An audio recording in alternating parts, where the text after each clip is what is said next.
Hello there, and welcome back to Sleepwalk Space. Tonight, we'll be drifting through the quiet wonders of our home planet. The remarkable sphere spinning through space that cradles everything you've ever known. Even now, as you listen, the Earth beneath you is turning, breathing, and renewing itself with rhythms that have endured for billions of years. Every sunset is a promise of dawn. Every wave that crashes carries minerals that will one day become mountains. Our planet is not a static rock floating in darkness. It is a living system of balance and transformation that never sleeps.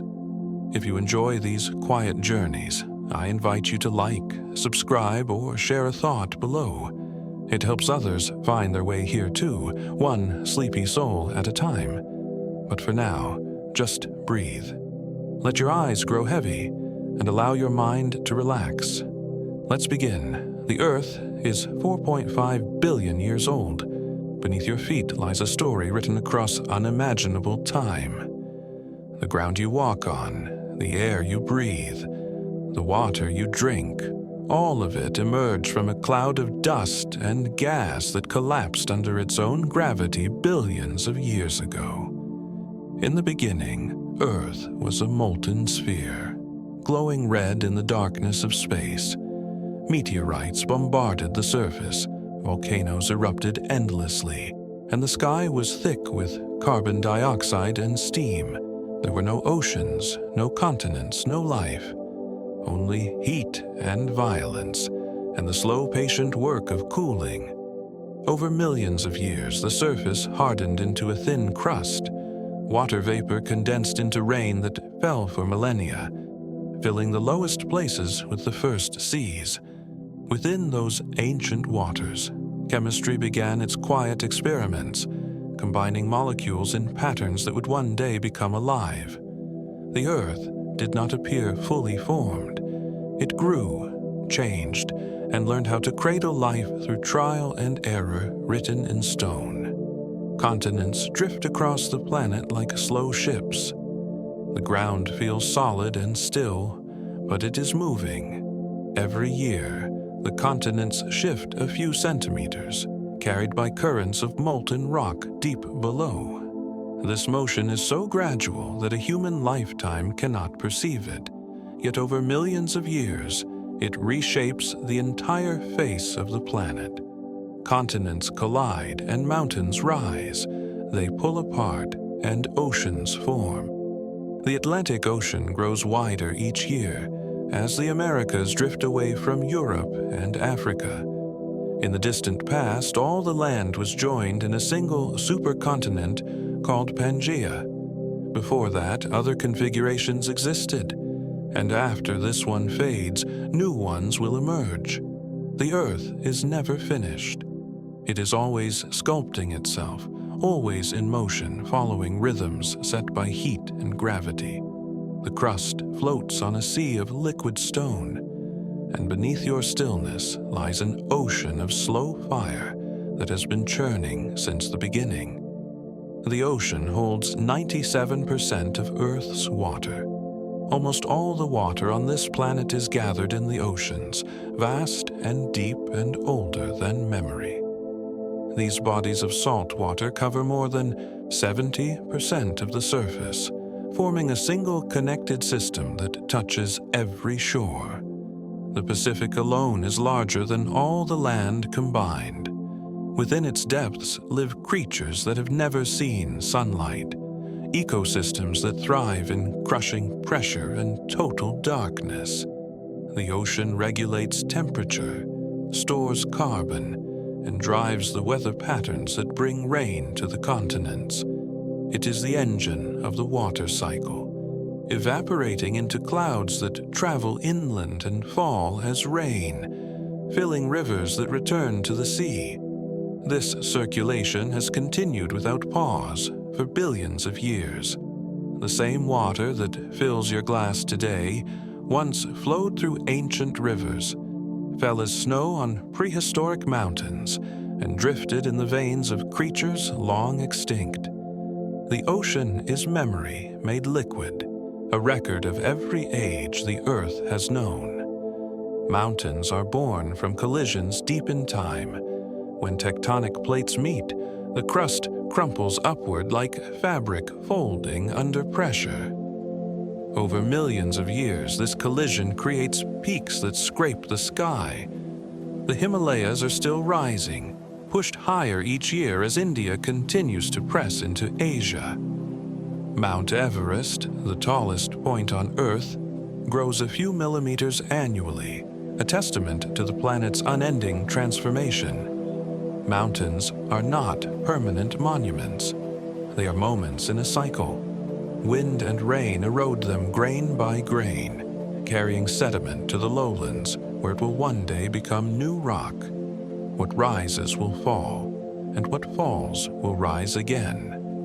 The stones beneath a mountain surface were once at the bottom of an ancient sea, pressed and heated until they became something new.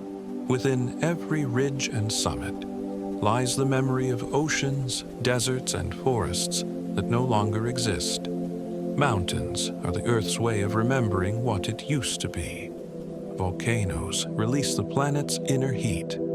Deep below the surface, temperatures reach thousands of degrees. This heat, left over from Earth's formation and sustained by radioactive decay, must escape. It does so through volcanoes, vents where molten rock rises to meet the sky. When a volcano erupts, it is not destruction, but renewal. Lava flows cool into fresh ground. Ash enriches the soil with minerals. Gases released into the atmosphere helped form the early oceans and sky. Without volcanic activity, Earth would be a cold, lifeless sphere. The heat within keeps the core molten, which generates the magnetic field that shields us from solar radiation. Volcanoes remind us that the planet is alive in its own way, breathing fire and stone, exhaling the energy that has been building in darkness for eons. They are proof that what seems solid is only a thin skin over a churning interior, and that the ground beneath us is far more dynamic than stillness suggests. The atmosphere is a thin blanket of protection. If Earth were the size of an apple, the atmosphere would be thinner than its skin. This delicate layer of gases held in place by gravity is all that stands between life and the vacuum of space.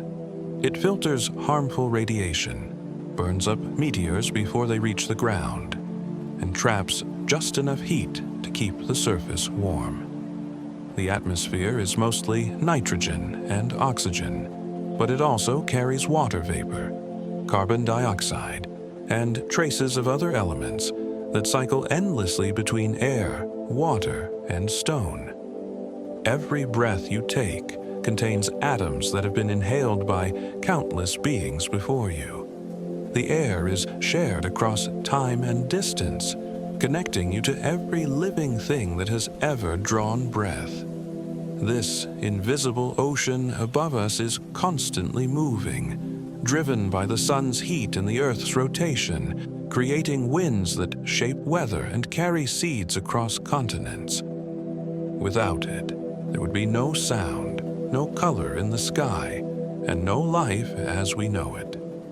Earthquakes are the Earth's way of releasing tension. The crust is fractured into massive plates that grind against each other along fault lines. Most of the time, friction holds them in place, but stress builds slowly, year after year, until the rock can no longer bear it. When it finally breaks, the ground shakes. The energy released travels in waves through the planet, sometimes felt thousands of miles away. Earthquakes can be violent and destructive, but they are also necessary. They relieve the pressure that accumulates as continents drift. Without them, the forces would build until something far more catastrophic occurred. Most quakes happen along the edges of tectonic plates, in regions where the Earth is most active. The ground beneath these places is constantly adjusting, shifting, and finding balance. Every tremor is a reminder that the planet is not static. It is a dynamic system in perpetual motion, seeking equilibrium in a dance that has been unfolding since the crust first hardened. The magnetic field protects us from solar wind. Deep within the Earth, currents of molten iron swirl in the outer core. This motion generates a magnetic field that extends far into space, creating an invisible shield around the planet. Without it, the solar wind, a stream of charged particles from the sun, would strip away the atmosphere and sterilize the surface. Mars lost its magnetic field billions of years ago, and its atmosphere slowly disappeared, leaving a cold, barren desert. Earth's field is strong and stable, though it shifts over time. The magnetic poles wander, and every few 100,000 years they reverse completely. North becomes south, and south becomes north. The last reversal happened 780,000 years ago, and another will come eventually. During the transition, the field weakens but does not vanish. Life continues, adapted to the changes. The magnetic field is a gift from the planet's molten heart, a quiet guardian that has protected life since the beginning. Glaciers carve valleys and shape the land. In the coldest regions, snow accumulates year after year, compressing into ice that grows thick and heavy. Under its own weight, the ice begins to flow, creeping downhill like a river in slow motion. Glaciers grind against the bedrock, carving deep valleys and smoothing mountainsides. They carry boulders and sediment, depositing them far from their origins. During the ice ages, glaciers covered vast portions of the continents, advancing and retreating with the climate. When they melted, they left behind fertile plains, lakes, and the sculpted landscapes we see today. Glaciers are archives of the past. Layers of ice trap air bubbles from ancient atmospheres, preserving a record of temperature and carbon dioxide levels stretching back hundreds of thousands of years. Scientists drill into these frozen libraries to understand how the climate has changed and what the future might hold. The ice is melting now, faster than it has in millennia, but while it remains, it holds the memory of every winter it has witnessed. Rivers carry the mountains to the sea. Water flows downhill, always seeking the lowest point. Along the way, it erodes rock, carries sediment, and reshapes the land.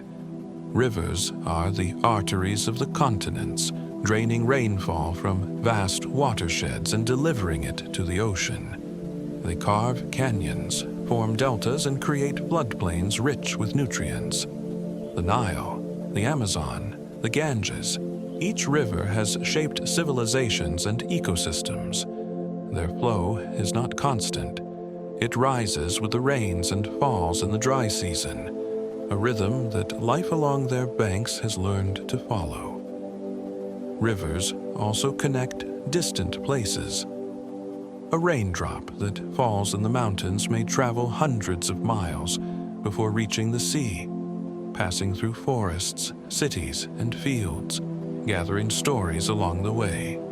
Over millions of years, rivers wear down entire mountain ranges, grain by grain, proving that patience and persistence can move the earth itself. Forests produce the oxygen we breathe. Trees and plants take in carbon dioxide and release oxygen through photosynthesis, a process powered by sunlight.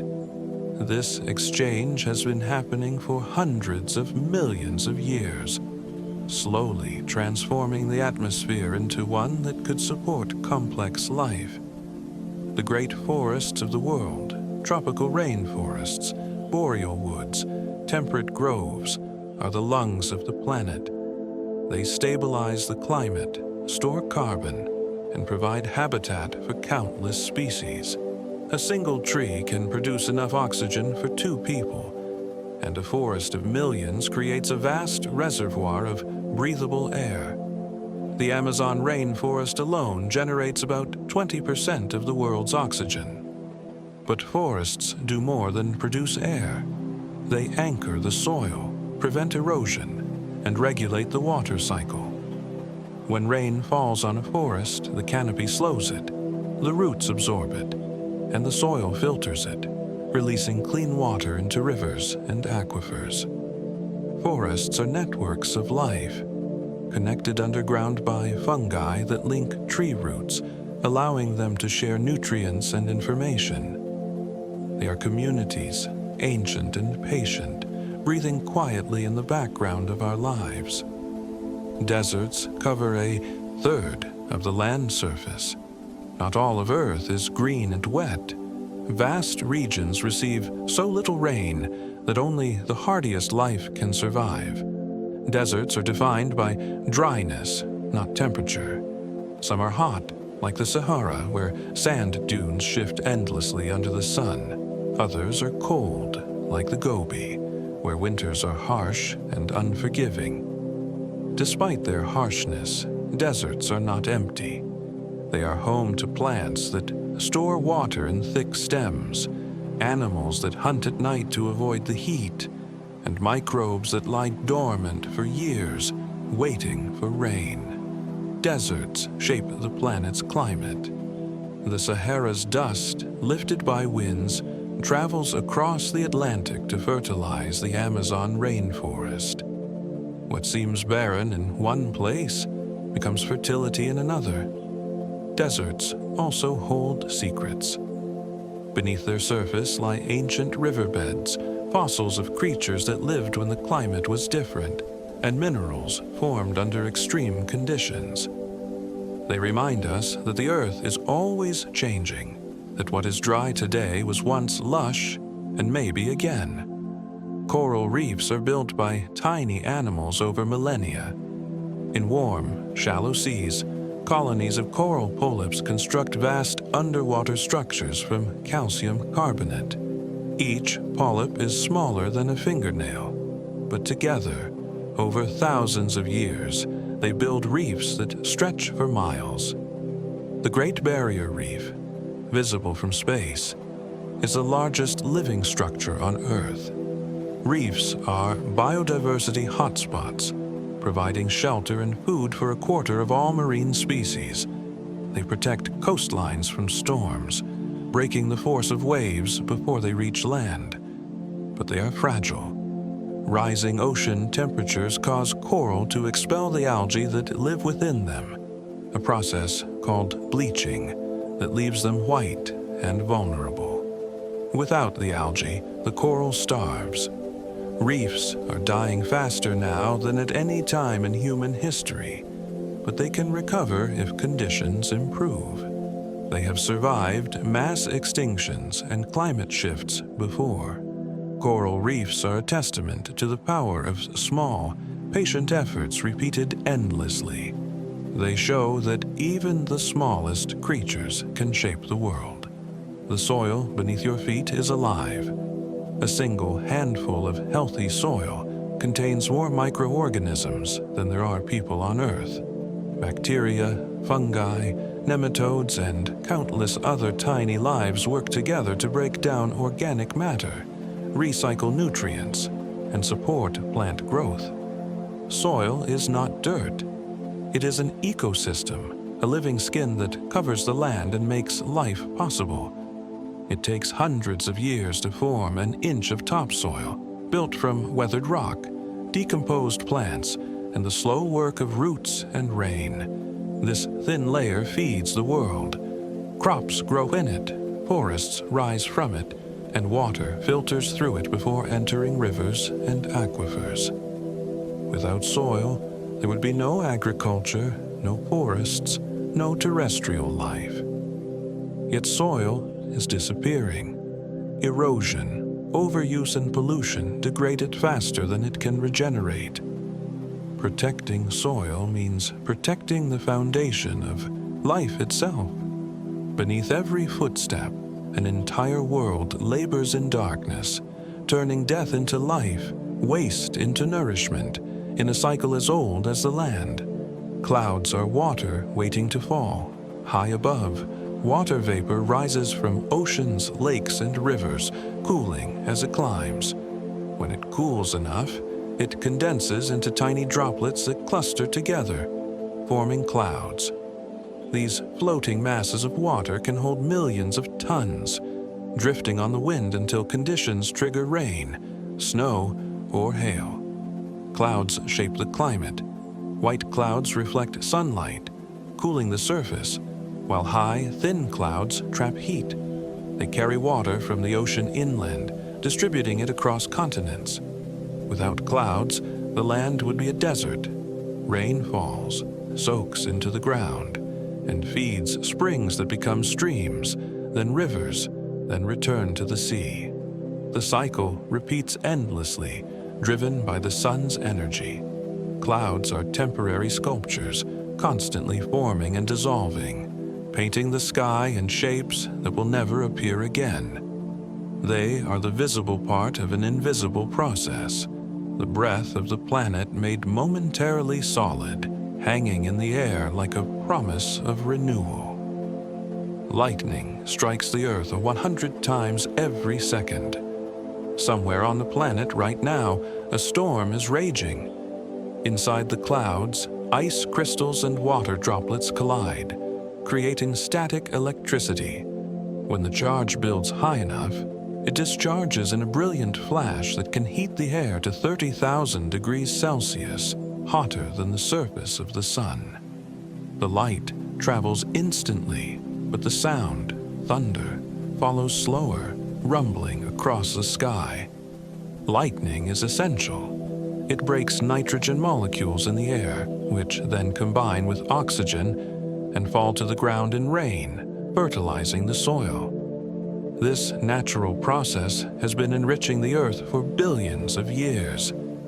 Lightning also starts fires that clear old growth and make room for new life.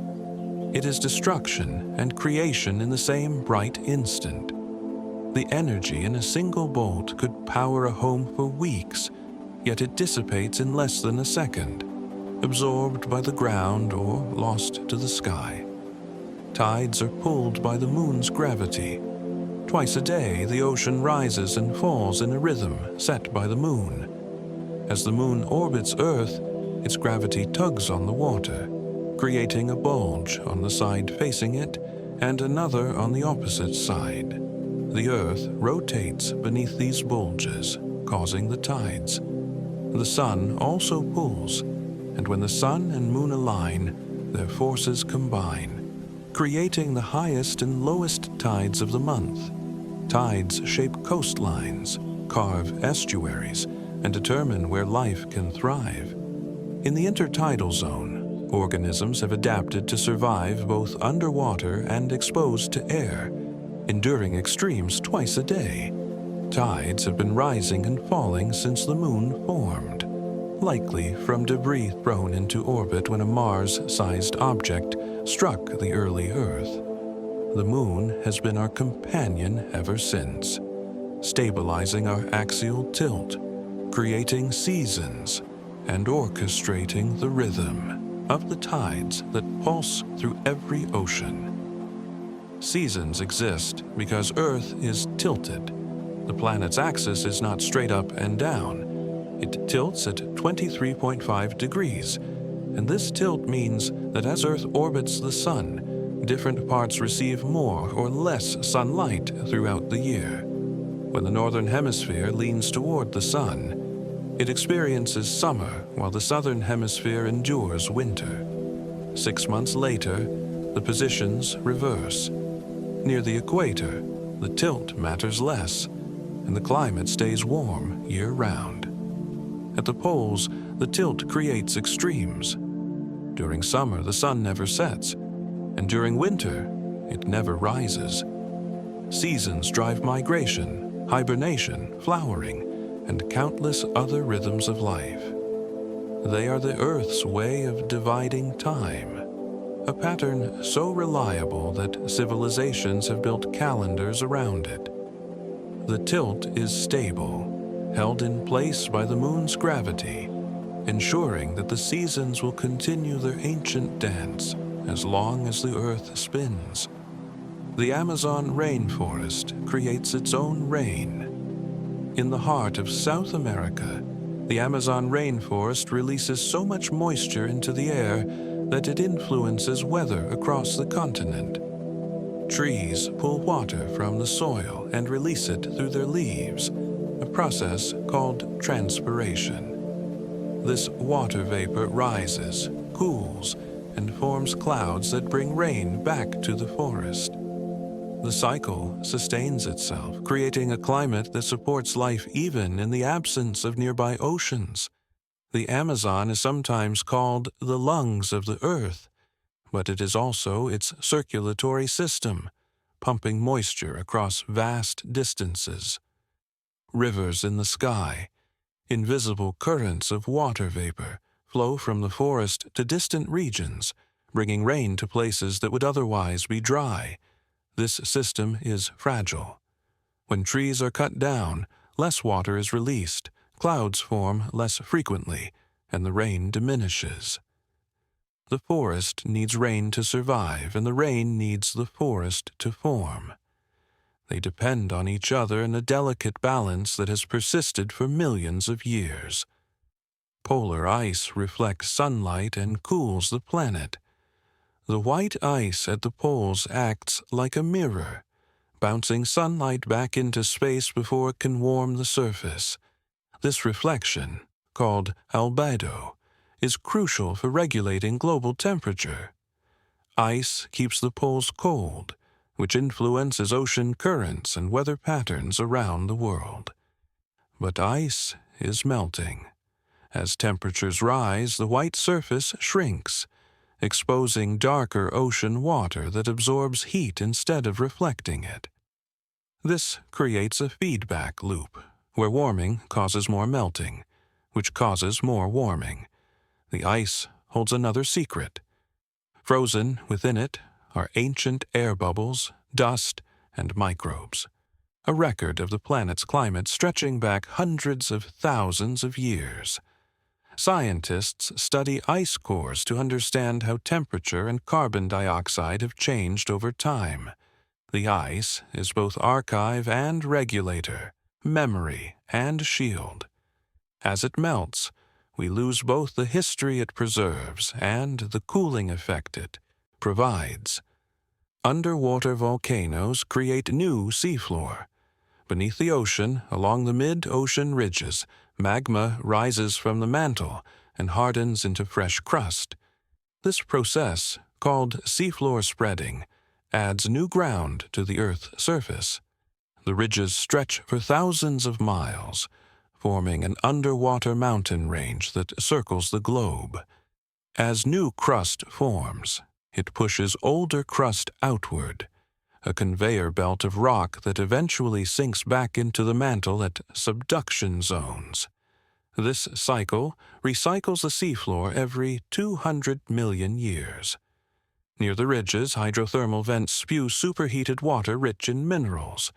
Despite the heat and pressure, life thrives here. Bacteria feed on chemicals from the vents, and entire ecosystems exist without sunlight. These communities remind us that life is more adaptable than we imagine, capable of finding a foothold in the most extreme environments. Underwater volcanoes are proof that the Earth is constantly creating itself, adding new material to replace what is lost. Wind is the atmosphere seeking balance. Air moves because the sun heats the Earth unevenly. Warm air rises, cool air sinks, and the atmosphere flows to even out the differences. This movement creates wind, which carries heat from the equator toward the poles and moisture from the oceans to the land. Trade winds, westerlies, and polar easterlies form predictable patterns that sailors have used for centuries. But wind is also chaotic. Small differences in temperature and pressure can create storms, gusts, and eddies that shift unpredictably. Wind shapes the land, carving rocks into arches, building sand dunes, and scattering seeds across continents. It erodes mountains and carries dust from deserts to fertilize distant forests. Wind is invisible but relentless, a force that has been sculpting the Earth since the atmosphere first formed. It connects every part of the planet, carrying particles, energy, and life from one place to another in an endless circulation. Caves form in the slow work of water. Beneath the surface, water seeps through cracks in limestone, dissolving the rock bit by bit. Over thousands of years, this creates caverns and tunnels, hidden chambers that may never see daylight. Inside these caves, stalactites hang from the ceiling like stone icicles, formed by minerals dripping down and hardening. Stalagmites rise from the floor, built by the same slow process. Some caves hold underground rivers and lakes, ecosystems isolated from the surface, where unique species have evolved in total darkness. Caves preserve the past. Fossils, ancient paintings, and artifacts sheltered within them offer glimpses of life long gone. They also reveal how water shapes the world, patiently carving beauty from solid stone. To enter a cave is to step into deep time, a place where change happens so slowly it is almost invisible. Yet the results are undeniable. Lakes are temporary mirrors on the land. In low places where water gathers, lakes form, ranging from small ponds to vast inland seas. They're fed by rivers, rain, and underground springs, and they lose water through evaporation and outflow. Most lakes are young in geological terms, formed by glaciers, volcanic activity, or tectonic shifts. Over time, they fill with sediment and slowly disappear, becoming marshes, then meadows, then forests. But while they exist, lakes support rich ecosystems. Fish, birds, insects, and plants thrive in and around them. Lakes also moderate climate, absorbing heat in summer and releasing it in winter. They provide drinking water, irrigation, and recreation for millions of people. Each lake is a small world, a pocket of stillness in a dynamic landscape, reflecting the sky and holding the memory of every season it has witnessed. The Great Barrier Reef is over 20 million years old. Though individual coral polyps live only a few years, the structure they build endures. The Great Barrier Reef has been growing and shrinking with the climate for millions of years. During ice ages, when sea levels dropped, parts of the reef were exposed and died. When the ice melted and the ocean rose, coral colonized the old structures and continued building. The reef is not a single entity, but a collection of thousands of smaller reefs and islands, each with its own character. It stretches over 2,300 kilometers, providing habitat for fish, turtles, sharks, rays, and countless invertebrates. The reef's complexity rivals that of rainforests, a three-dimensional maze of color and life. It is also under threat. Warming waters, pollution, and overfishing stress the coral, but efforts to protect and restore it offer hope. The reef has survived before, and with care, it can survive again. Lightning can create glass in the sand. When lightning strikes sand, the heat melts the grains, fusing them into hollow, branching tubes called fulgurites. These glassy formations can extend several feet underground, following the path of the lightning bolt. Fulgurites are rare and fragile. a record of an instant when electricity met Earth with such intensity that solid became liquid and then solid again in a new form. They remind us that transformation can happen in a heartbeat, that the planet's surface is constantly being reshaped by energy, whether slow and steady or violent and sudden. Fulgurites are beautiful accidents, natural sculptures created by forces beyond control, proof that even chaos can leave behind something worth preserving. The Sahara was once green. Thousands of years ago, the Sahara was covered with lakes, rivers, and vegetation. Rock art from the region shows people hunting hippos and crocodiles, animals that need water to survive.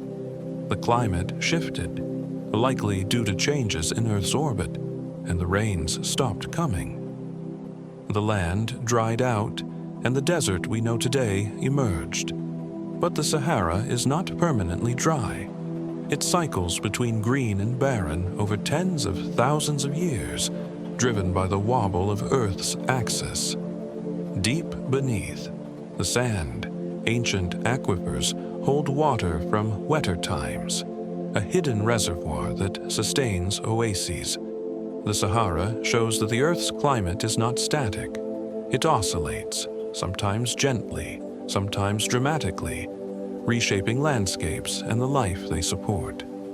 What is desert today was forest yesterday and may be forest again tomorrow, on a timescale far longer than human memory. Icebergs carry fresh water across the ocean. When glaciers reach the sea, chunks break off and drift away as icebergs. These floating mountains of ice are made of fresh water, formed from snow that fell hundreds or thousands of years ago. As they melt, they release this water into the salty ocean, diluting it slightly. Some icebergs are enormous, the size of cities, and they can drift for years before disappearing. They carry sediment, rocks, and even trapped air from ancient atmospheres. Icebergs also affect the ocean around them. Their cold presence influences water temperature and currents, creating unique habitats for marine life. Penguins rest on them, seals hunt beneath them, and whales navigate around them. An iceberg is a traveler from the frozen ends of the earth, a wanderer carrying the memory of winter into warmer seas. Hot springs are windows to the heat below. In places where the crust is thin or fractured, groundwater seeps down toward the heat of the mantle. It warms, sometimes to boiling, and rises back to the surface, forming hot springs. These pools of steaming water are rich in minerals dissolved from the rocks below. Some are acidic, others alkaline, and each supports different communities of microbes adapted to extreme conditions. Hot springs have been valued for thousands of years for their warmth and supposed healing properties. They are also geologically important. Geysers, a type of hot spring, erupt periodically when pressure builds underground, shooting water and steam high into the air. Yellowstone's geysers are famous, but similar features exist in Iceland, New Zealand, and other volcanically active regions. Hot springs are reminders that the Earth's interior is never far away, that beneath the cool surface lies heat that has been building since the planet's birth. The midnight sun never sets in polar summer. At the poles, the tilt of the Earth creates a season where the sun circles the sky without dipping below the horizon. For weeks or months, daylight is constant, painting the ice and snow in gold and pink that never fully fades. This phenomenon occurs because the pole is tilted directly toward the sun, keeping it visible all day and night. In winter, the opposite happens. The sun disappears for months, and darkness settles over the land. Life in these regions has adapted to extremes. Animals migrate hibernate or endure, and plants compress their growing season into the brief window of light. The midnight sun is strange and beautiful, a reminder that Earth's relationship with the sun is not uniform. Different parts of the planet experience time and light in different ways, shaped by the tilt that gives us seasons. Mangroves protect coastlines from storms. Where the land meets the sea in tropical regions, mangrove trees grow with their roots submerged in salt water. These trees are uniquely adapted to survive in conditions that would kill most plants. Their tangled roots stabilize the shoreline, trapping sediment and preventing erosion. During storms, they absorb the energy of waves, protecting inland areas from flooding. Mangroves also filter pollutants from the water, improving the health of coastal ecosystems. They provide nursery habitat for fish and shelter for birds, crabs, and countless other species. Despite their importance, mangroves are disappearing, cleared for development and aquaculture. Losing them makes coastlines more vulnerable and disrupts the life cycles of species that depend on them. Mangroves are guardians of the boundary between land and sea, standing in the salt and the tide, holding the shore together with quiet strength. The atmosphere weighs as much as all the ocean water. Though it feels weightless, the air around us has mass, and the entire atmosphere presses down on the surface with immense force. At sea level, this pressure is about 14.7 pounds per square inch, the weight of a column of air stretching all the way to space. We don't feel it because our bodies are adapted to it, but changes in pressure affect weather, breathing, and even how liquids boil. The atmosphere's weight is distributed evenly, but it varies with altitude. At the top of a mountain, there is less air above, so the pressure is lower, which is why it becomes harder to breathe.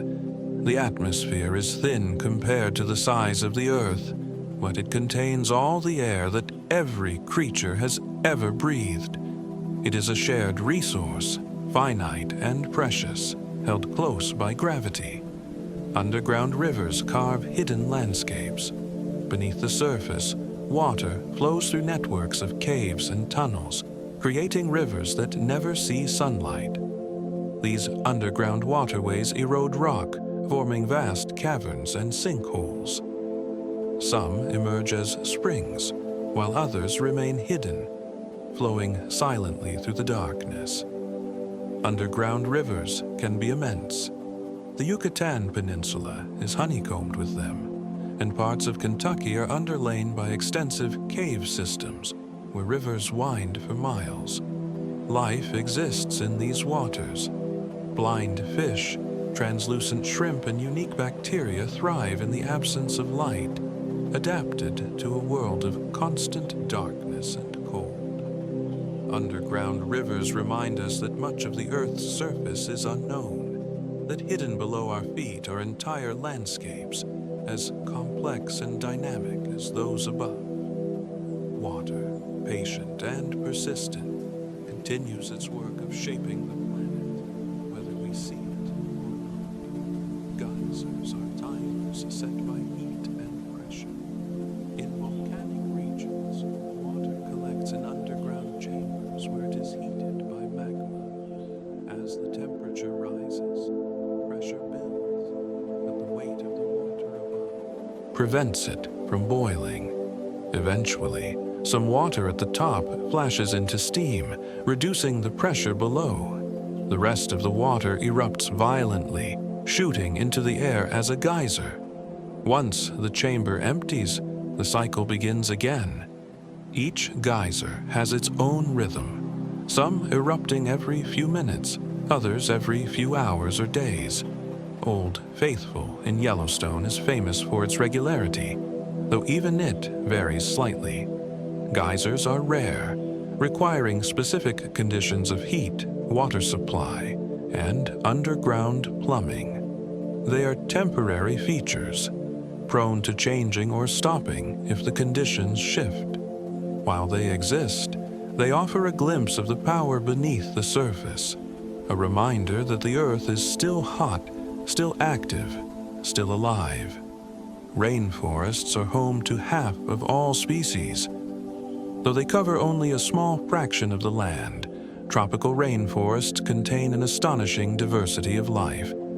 Insects, birds, mammals, reptiles, amphibians, and plants live in layers from the forest floor to the canopy high above.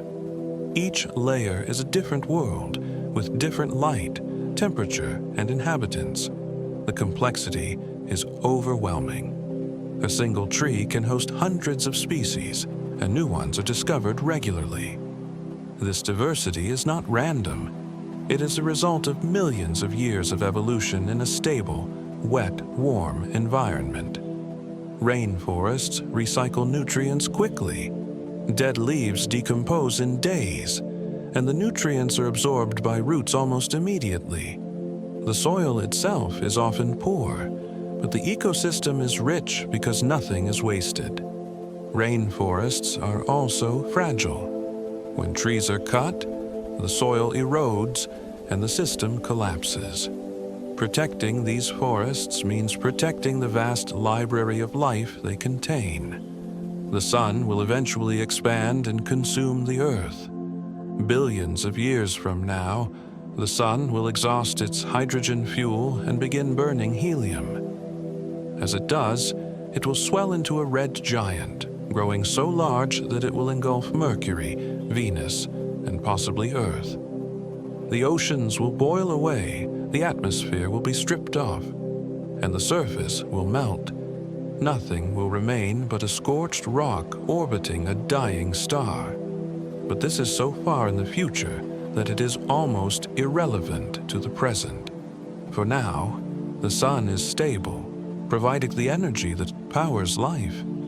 It has billions of years left in its current state, more than enough time for countless generations to live, evolve, and perhaps spread beyond this world.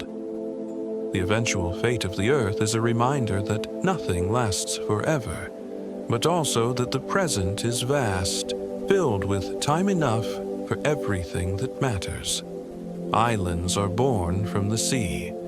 In the middle of the ocean, far from any continent, volcanoes erupt on the seafloor. Layer by layer, lava builds up until it breaks the surface, forming an island. The Hawaiian Islands were created this way, each one a volcano rising from a hot spot in the mantle. As the tectonic plate moves, the volcano drifts away from the hot spot and becomes dormant. New volcano forms in its place, creating a chain of islands stretching across the ocean. Young islands are barren rock, but over time, seeds arrive on the wind or in bird droppings. Plants take root, soil forms, and ecosystems develop. Each island becomes a laboratory of evolution, where species adapt to local conditions and diverge from their ancestors. Islands are isolated worlds, each with its own story of arrival, survival, and change. They remind us that life is persistent, capable of colonizing even the most remote and inhospitable places. Canyons reveal layers of deep time. When rivers cut through rock, they expose the history of the Earth written in stone. Each layer represents a different era, a snapshot of the environment when that sediment was deposited. The Grand Canyon's walls show nearly 2 billion years of history, from ancient metamorphic rocks at the bottom to relatively young limestone at the top. Fossils in these layers tell the story of life's evolution, from simple marine creatures to complex plants and animals. Canyons are books of geology, readable to those who know the language of rock. They show that the Earth's surface has been ocean, desert, swamp, and forest at different times. that the climate has shifted and that life has adapted. To stand at the edge of a canyon is to look into the past, to see the immense spans of time that shape the world, and to understand that the present is just one moment in an ongoing story. Wetlands filter and purify water. Where land meets water in shallow, slow-moving areas, wetlands form. Marshes, swamps, and bogs are often dismissed as wastelands, but they are among the most productive ecosystems on Earth.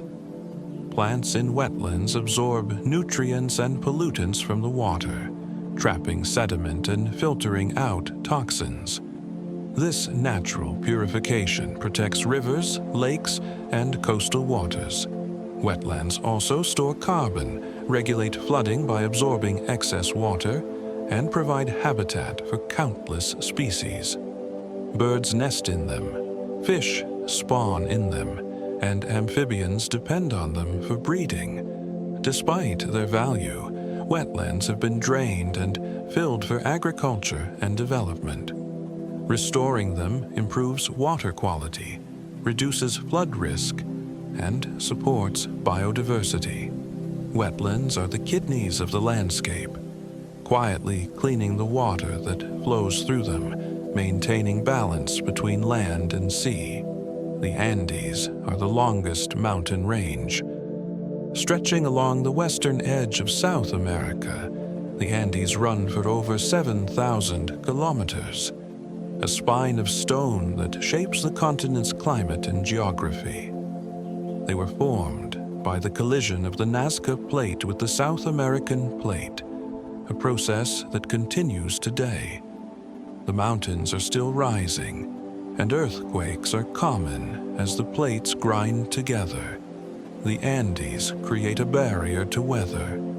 Moist air from the Amazon rises as it meets the mountains, cools and releases rain on the eastern slopes. The western side is dry, creating deserts like the Atacama, one of the driest places on Earth. The range contains active volcanoes, glaciers, and high plateaus where unique ecosystems have evolved.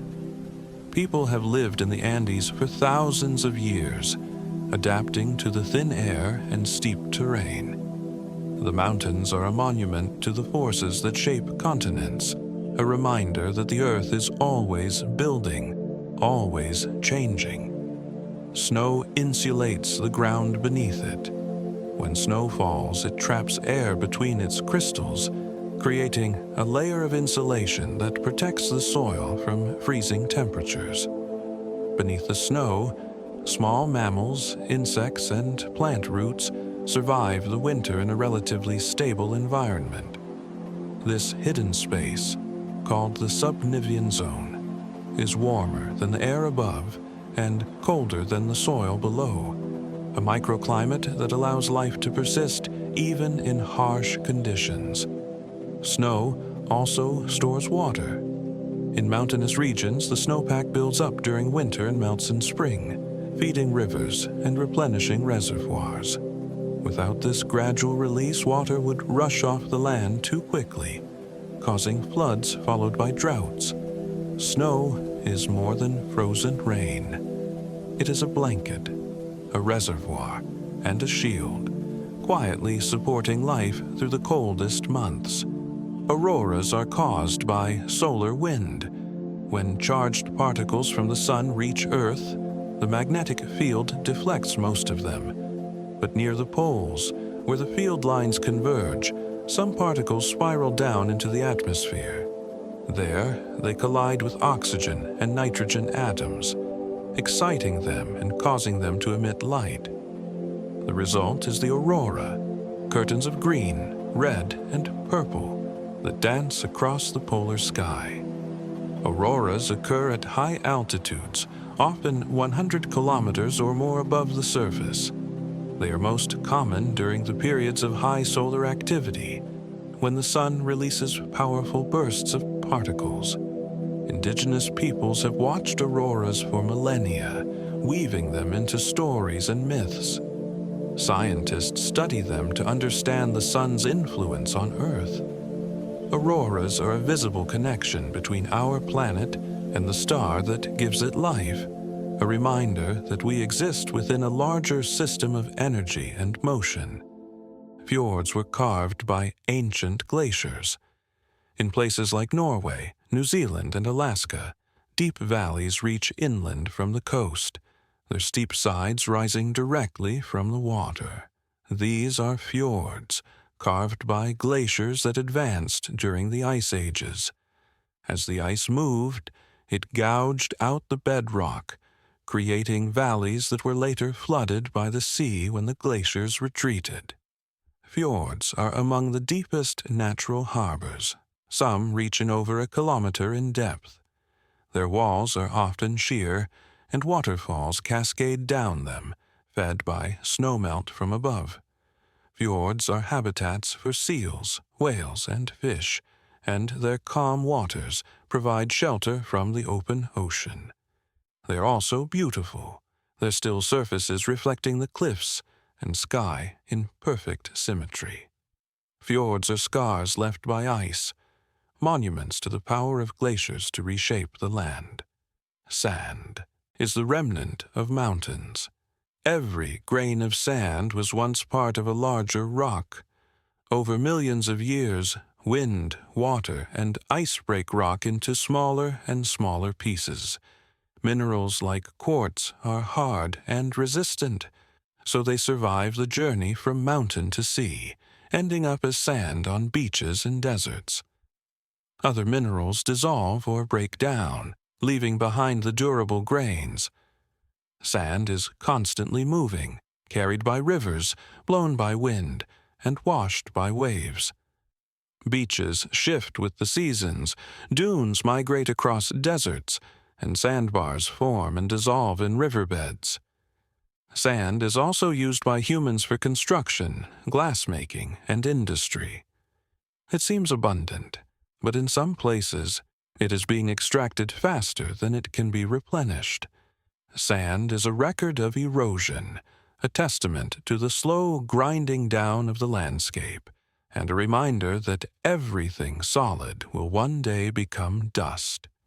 Sinkholes open when the ground collapses. In regions where limestone or other soluble rock lies beneath the surface, water can dissolve it over time, creating underground voids. When the roof of a void becomes too thin, it collapses, forming a sinkhole. These can appear suddenly, swallowing roads, buildings, and even entire lakes. Some sinkholes are gradual, forming depressions that slowly deepen. Others are catastrophic, opening in minutes. Sinkholes are common in areas with karst topography, where underground drainage systems have developed. They are natural features, part of the landscape's evolution, but human activity can accelerate their formation. Pumping groundwater lowers the water table, reducing support for the overlying rock. Heavy construction can add stress. Sinkholes remind us that the ground beneath us is not always solid, that hidden processes shape the surface in ways we cannot always predict. Bioluminescence lights the deep ocean. In the darkness of the deep sea, many creatures produce their own light. Through chemical reactions, they emit glows and flashes that serve various purposes, attracting prey, confusing predators, or communicating with others of their kind. Bioluminescence is common in the ocean, where sunlight cannot reach. Jellyfish, squid, fish, and even bacteria glow in blues and greens, creating a living constellation in the black water. The light is cold, producing almost no heat, a highly efficient use of energy. Some animals use lures, dangling glowing appendages to attract curious prey. Others flash in patterns to signal mates or warn rivals. Bioluminescence is a reminder that life adapts to every environment, finding solutions to challenges we can barely imagine. In the deep, Where no sunlight penetrates, life creates its own stars. Peat bogs store ancient carbon. In cold, wet climates, dead plant material accumulates faster than it decomposes. Over thousands of years, this forms peat, a dense, carbon-rich substance. Peat bogs cover vast areas in northern regions, holding more carbon than all the world's forests combined. When peat is disturbed or drained, that carbon is released into the atmosphere as carbon dioxide, contributing to climate change. Bogs are also archives. Preserved within them are pollen grains, seeds, and even bodies, protected from decay by the acidic, oxygen-poor conditions. Scientists study peat to understand past climates and ecosystems. Bogs are fragile, easily damaged by drainage or fire, but they are also resilient. When left undisturbed, they continue to grow, slowly, silently, storing carbon and supporting unique species adapted to their harsh conditions. The equator experiences nearly equal day and night. Because the equator is perpendicular to Earth's axis, the sun rises and sets at roughly the same time year-round. Day and night are almost always 12 hours each, with little variation. This consistency shapes the climate and ecosystems of equatorial regions. There are no dramatic seasonal changes, only subtle shifts in rainfall. Life at the equator does not experience the long winters and short summers of higher latitudes. Plants can grow year-round, and animals do not need to migrate or hibernate. The lack of seasons creates stable environments where biodiversity flourishes. Rainforests, coral reefs, and other rich ecosystems cluster near the equator, taking advantage of the constant sunlight and warmth. The equator is a line of balance, where the Earth's tilt matters least and the rhythm of day and night remains steady. Landslides reshape mountains overnight. On steep slopes, gravity is always pulling downward. When heavy rain saturates the soil, earthquakes shake the ground, or erosion undercuts the base, the slope can fail. Rock, soil, and vegetation suddenly give way, sliding or tumbling downhill. Landslides can be small, affecting only a hillside, or massive, burying valleys and altering rivers. They are one of the fastest ways the landscape changes, moving more material in minutes than a river might carry in years. Landslides are natural, part of the cycle of mountain building and erosion. As mountains rise, gravity works to bring them down. Vegetation helps stabilize slopes, but even forested hillsides can fail under the right conditions. Landslides remind us that the Earth is dynamic, that stability is temporary, and that the landscape is always seeking balance. Stalactites and stalagmites grow one drop at a time. In limestone caves, water seeps through the rock, dissolving the calcium carbonate along the way. When it reaches the ceiling of a cave, a drop forms. As it hangs, some of the water evaporates, leaving behind a tiny deposit of mineral. Over thousands of years, these deposits build up, forming stalactites that hang like icicles. When the drop falls to the floor, the same process creates stalagmites that rise upward. Eventually, if they grow long enough, a stalactite and stalagmite may meet, forming a column. The process is incredibly slow. It can take centuries for a formation to grow an inch, but the result is beautiful, delicate. Structures that seem almost alive. Caves filled with these formations are like natural cathedrals, silent and still, shaped by the patient work of water and time.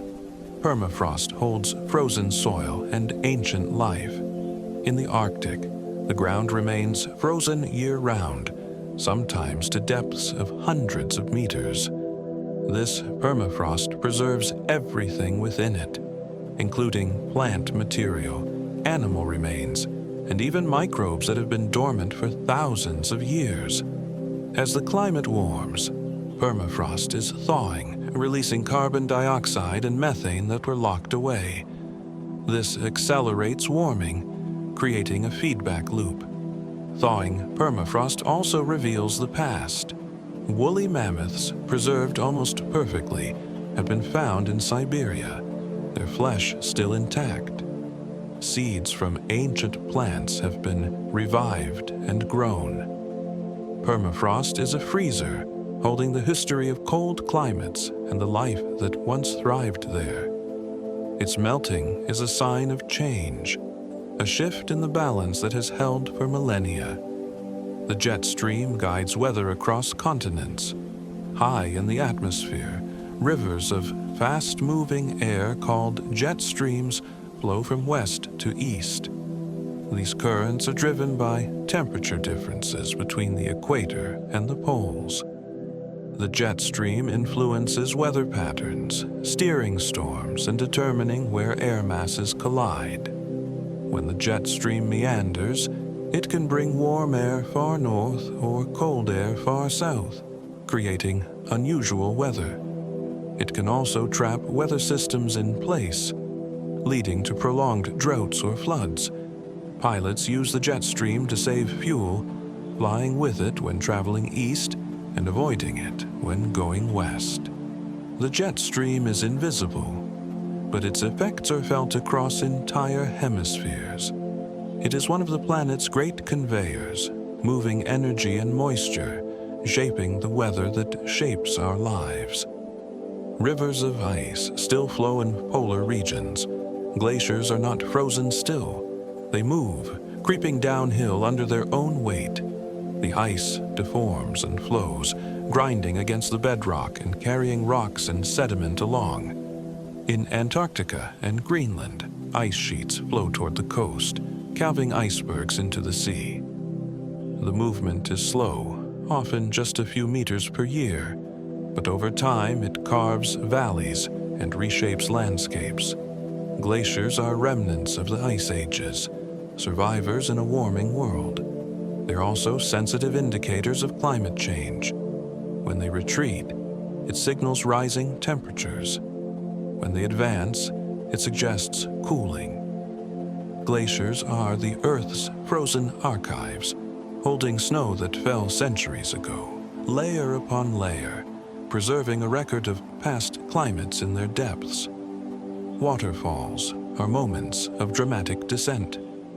Where a river flows over a cliff or a resistant layer of rock, it plunges downward, creating a waterfall. The falling water carves a pool at the base, undercutting the rock and causing the waterfall to retreat upstream over time. Some waterfalls are tall and thin, cascading hundreds of meters.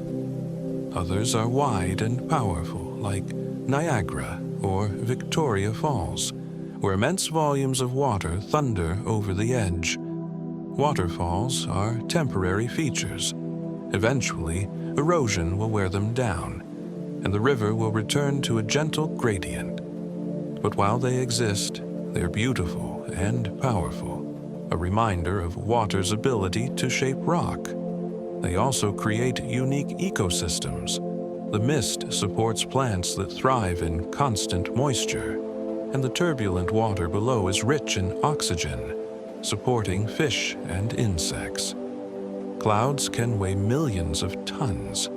Though they float gently in the sky, clouds are made of countless tiny water droplets or ice crystals, and together they have immense mass.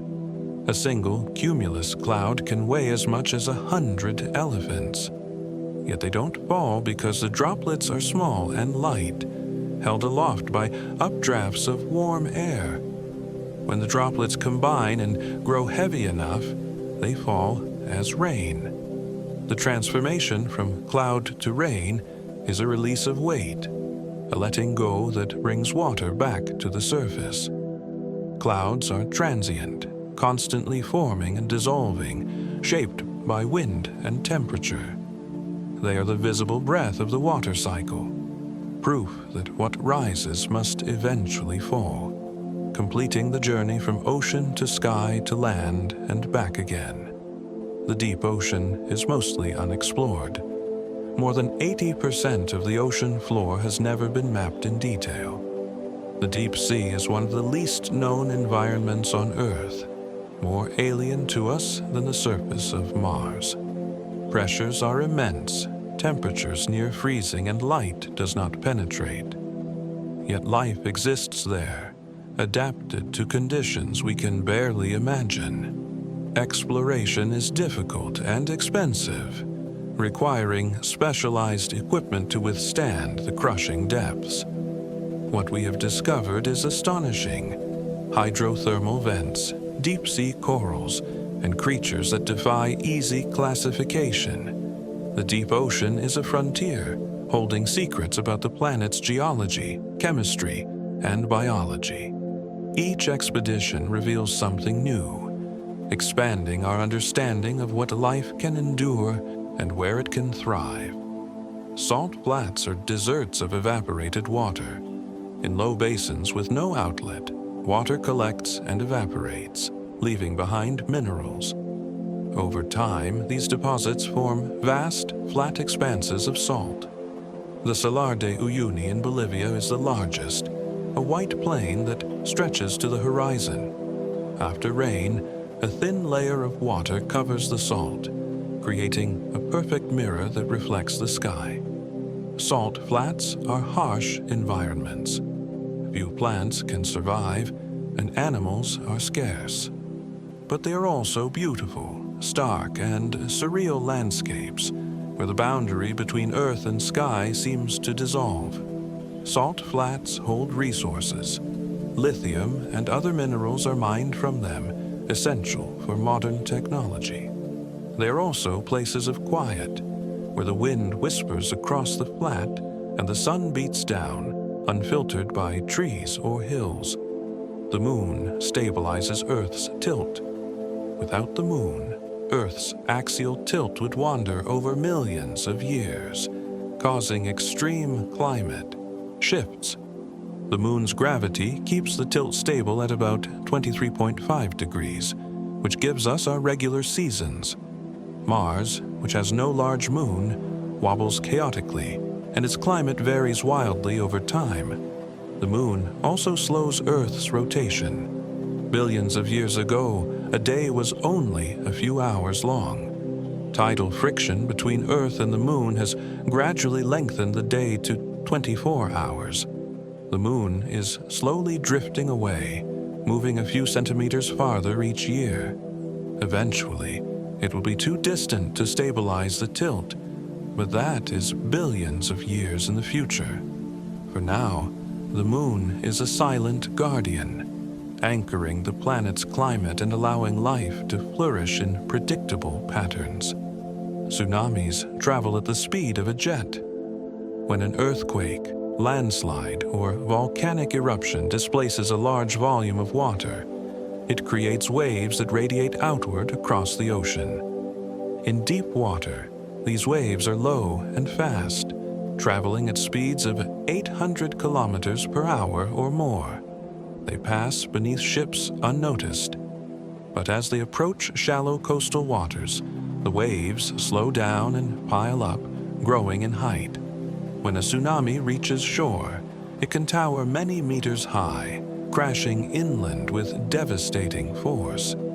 Tsunamis are rare, but they are a reminder of the power contained in the ocean and the dynamic nature of the planet. Early warning systems now detect tsunamis and alert coastal communities, saving lives. The ocean, vast and mostly calm, can unleash energy on a scale that humbles us. Limestone is made from ancient life.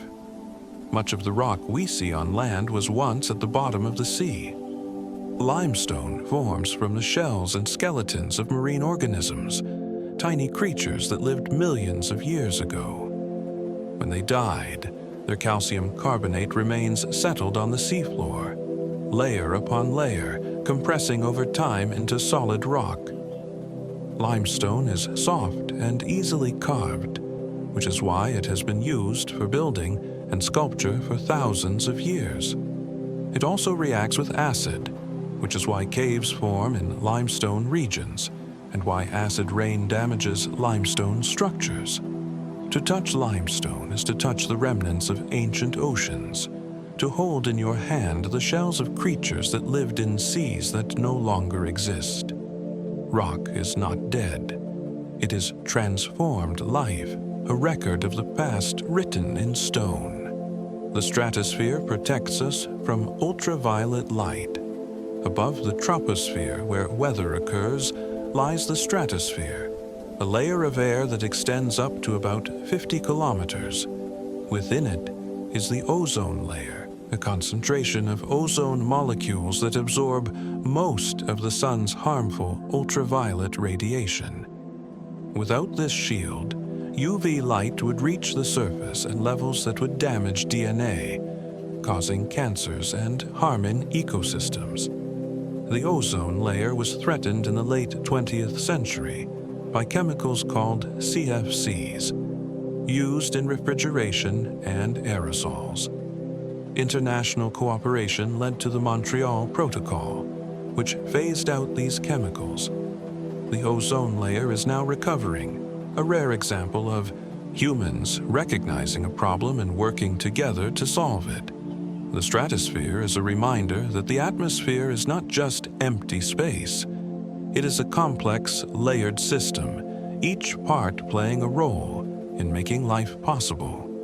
Dust from the Sahara fertilizes the Amazon. Every year, winds lift millions of tons of dust from the Sahara Desert and carry it across the Atlantic Ocean. This dust is rich in phosphorus and other nutrients that are scarce in the Amazon rainforest.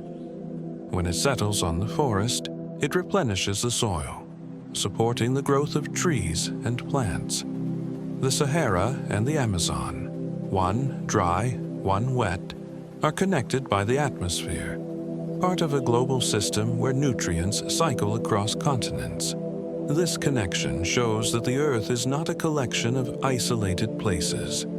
It is an interconnected whole, where what happens in one region affects another. The dust that blows off a desert today may nourish a rainforest tomorrow, a quiet collaboration between landscapes separated by an ocean. Fog is a cloud that touches the ground. When air near the surface cools to its dew point, water vapor condenses into tiny droplets, creating fog. It is the same process that forms clouds, but it happens at ground level. Fog can be thick, reducing visibility to a few meters, or thin and patchy. It forms most often in valleys and coastal areas, where cool air settles or moist ocean air meets the land. Fog is beautiful and eerie, softening the landscape and muffling sound. It also plays a role in ecosystems. In some deserts, coastal fog provides the only moisture, and plants have adapted to capture it. In redwood forests, fog drip, water condensing on needles and dripping to the ground, supplements rainfall during dry months. Fog is the sky descending, a temporary merging of air and earth. Geothermal energy comes from Earth's core. The heat within the planet, generated by radioactive decay and leftover from its formation, is a vast source of energy. In places where the crust is thin, this heat is accessible. Hot water and steam can be brought to the surface and used to generate electricity or heat buildings. Iceland, sitting on a volcanic hotspot, gets most of its energy from geothermal sources. The energy is clean and renewable, a gift from the planet's interior. Geothermal plants produce little pollution and can operate continuously, unlike solar or wind, which depend on weather. Tapping the Earth's heat is a way of using the planet's natural processes to meet human needs, a reminder that the ground beneath us holds not just history, but power. The Dead Sea is sinking. The Dead Sea, one of the saltiest bodies of water on Earth, is shrinking. Water that once fed it is now diverted for agriculture and drinking water, and evaporation exceeds inflow. The shoreline is retreating, and sinkholes are opening as the water table drops. The sea's high salt content makes it nearly lifeless, hence the name. But it supports unique bacteria and provides minerals that are harvested commercially. People float effortlessly in its dense water, a strange sensation caused by the high salinity. The Dead Sea is a reminder that even ancient features can change rapidly when human activity disrupts natural balances. Efforts are underway to stabilize it, but restoring what has been lost will take time and cooperation. Hurricanes are engines of heat transfer. In the tropics, the sun warms the ocean, and the warm water heats the air above it. This warm, moist air rises, and as it does, it releases energy, creating a low-pressure system. Air rushes in to fill the void, and the Coriolis effect from Earth's rotation sets it spinning. A hurricane is born. These storms are massive, hundreds of kilometers across, with winds that can exceed 250 kilometers per hour. They carry enormous amounts of energy, releasing it as rain and wind when they make landfall. Hurricanes are destructive, but they also serve a purpose. They transport heat from the equator toward the poles, helping to balance the planet's temperature. They mix the ocean, bringing nutrients to the surface. Hurricanes are part of the Earth's climate system, powerful and necessary, even as they remind us of nature's capacity for violence. Rivers carve the deepest canyons. The Colorado River carved the Grand Canyon over millions of years, cutting through layers of rock to create a chasm over a mile deep.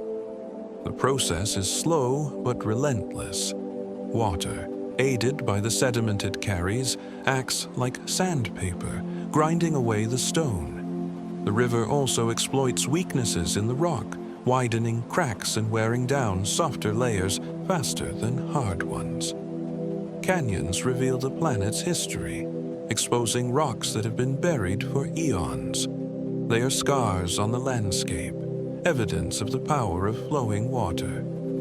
Other rivers have carved their own canyons, each unique, each a testament to time and erosion. To stand at the edge of a canyon is to witness the result of millions of years of patient work, water shaping stone into something beautiful and vast. The northern lights are most visible near the poles. Auroras occur when solar wind interacts with Earth's magnetic field. The field funnels charged particles toward the poles, where they collide with atoms in the atmosphere, creating light.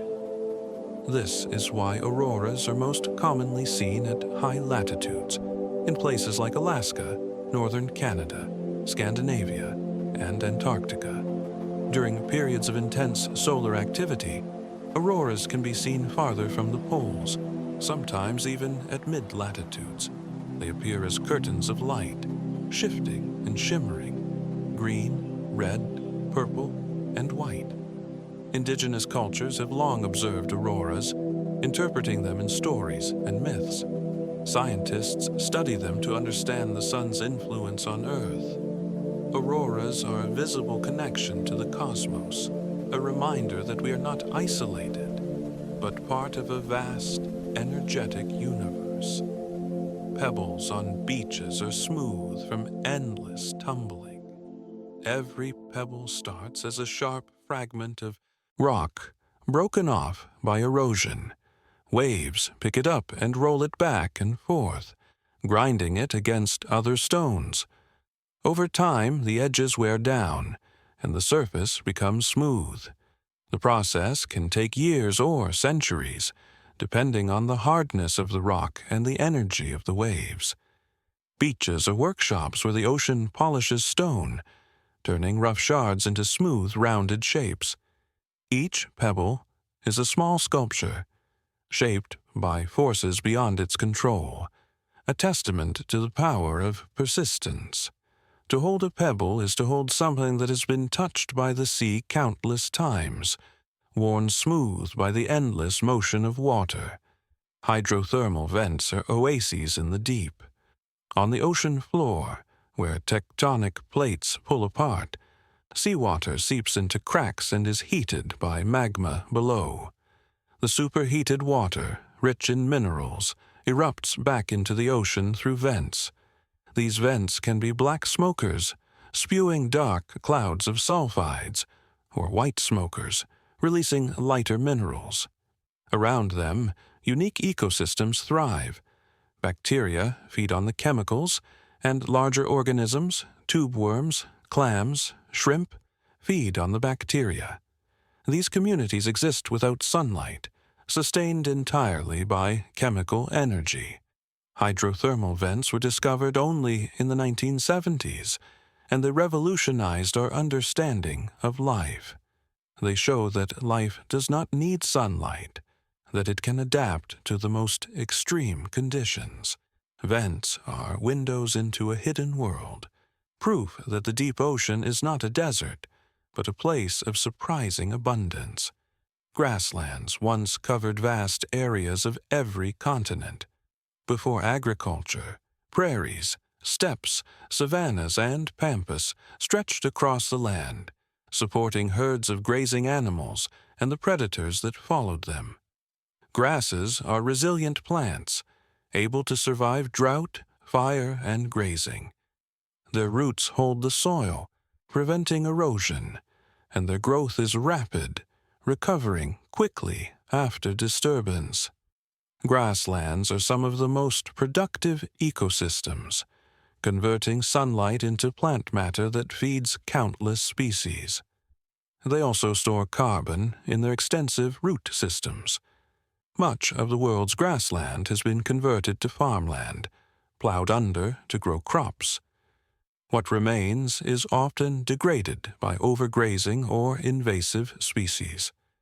Protecting grasslands means preserving not just a landscape, but a way of life for the species that depend on them and the ecological functions they provide. Tectonic plates move at the speed. Fingernails grow. The continents drift a few centimeters per year, about as fast as your fingernails lengthen. This seems insignificant, but over millions of years, it reshapes the entire planet. Continents collide, oceans open and close, and mountain ranges rise and fall. The movement is driven by convection currents in the mantle, where hot rock rises, cools, and sinks in a slow, perpetual cycle. Plate tectonics is a theory that explains earthquakes, volcanoes, and the distribution of fossils across continents. It shows that the Earth is dynamic, always changing, never still. The ground beneath us is part of a vast, slow dance, a ballet of rock and heat that has been playing out for billions of years. Snowflakes are unique because of chaos. Each snowflake forms around a tiny particle of dust in a cloud. As it falls, it encounters different temperatures and humidity levels, which affect how ice crystals grow. Because no two snowflakes follow the exact same path, they develop different patterns. The basic structure is hexagonal, determined by the molecular shape of ice, but the details vary infinitely. Snowflakes are beautiful examples of how simple rules can create complex, unique forms.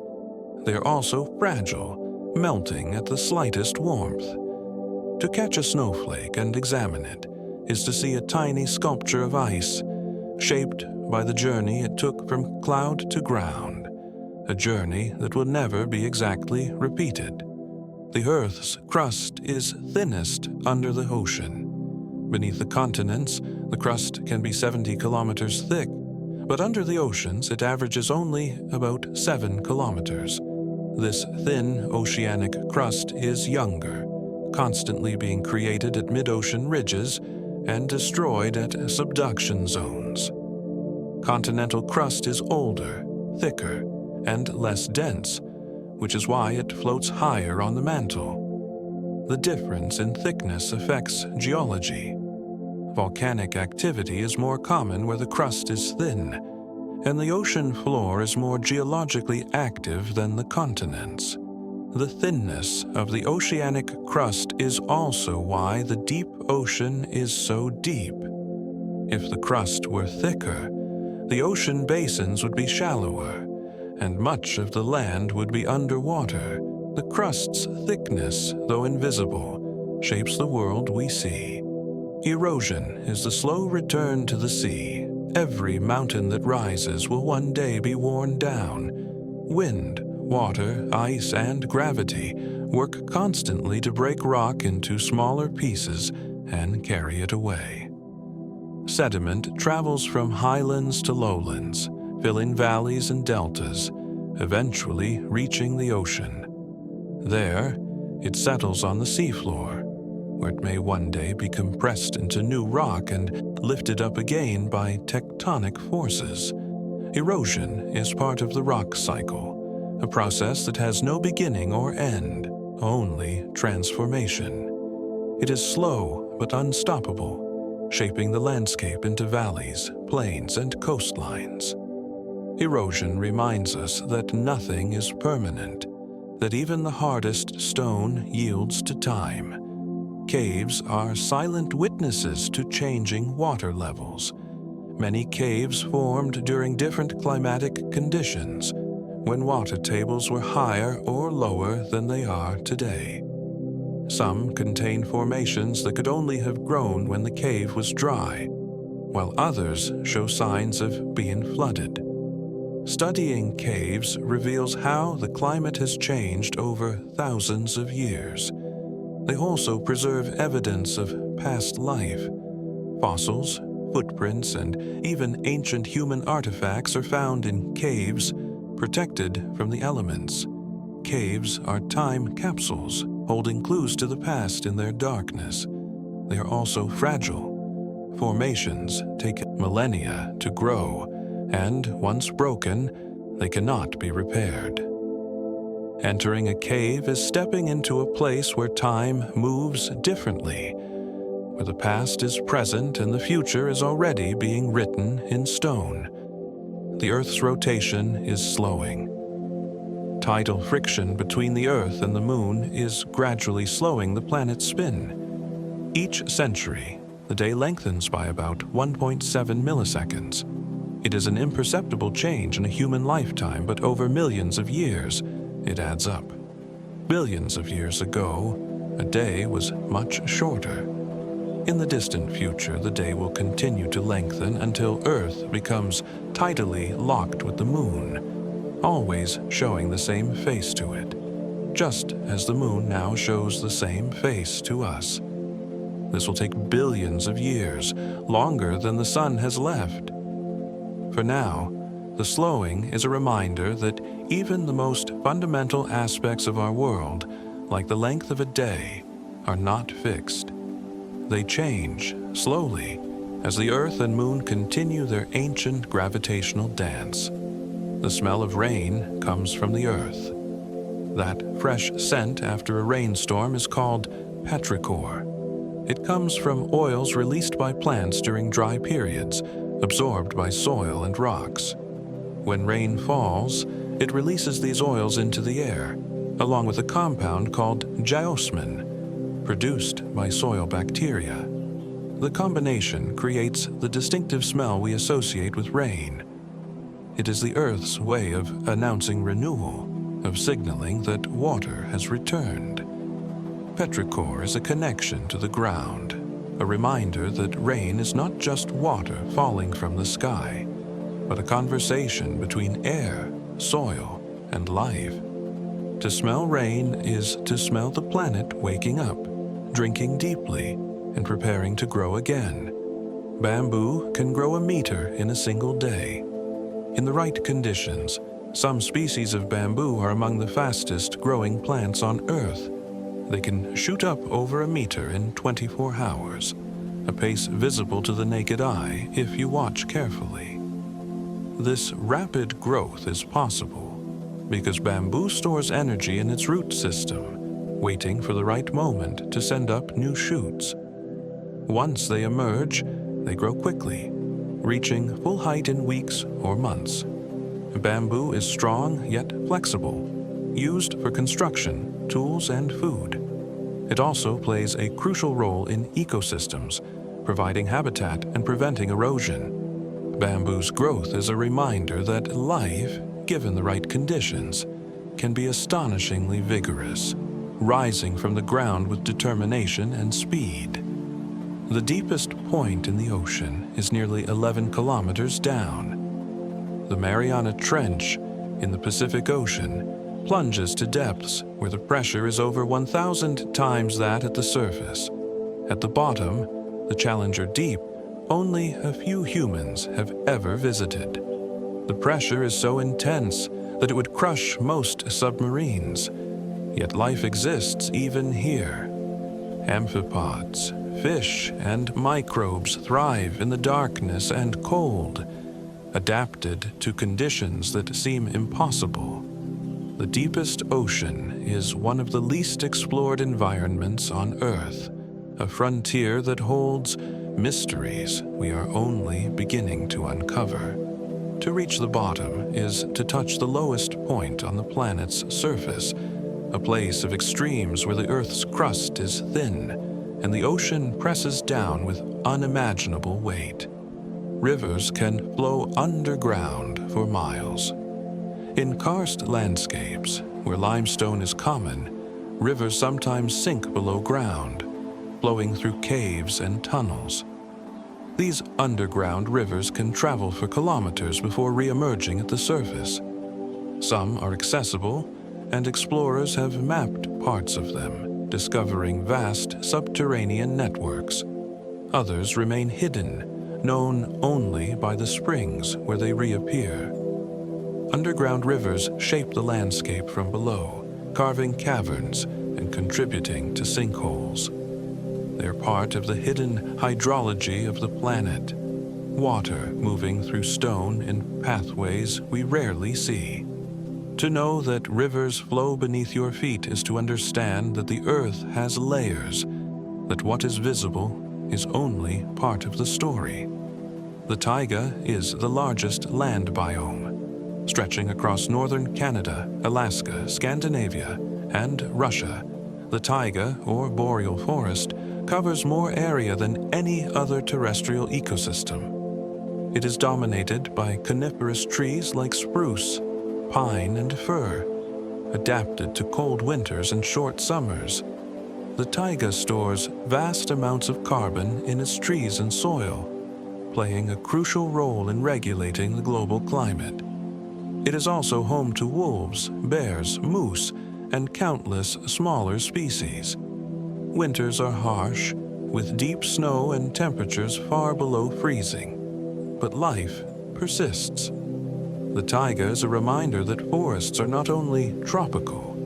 Some of the most extensive woodlands exist in the coldest places, silent and patient, enduring seasons that would seem inhospitable, yet thriving in their own way.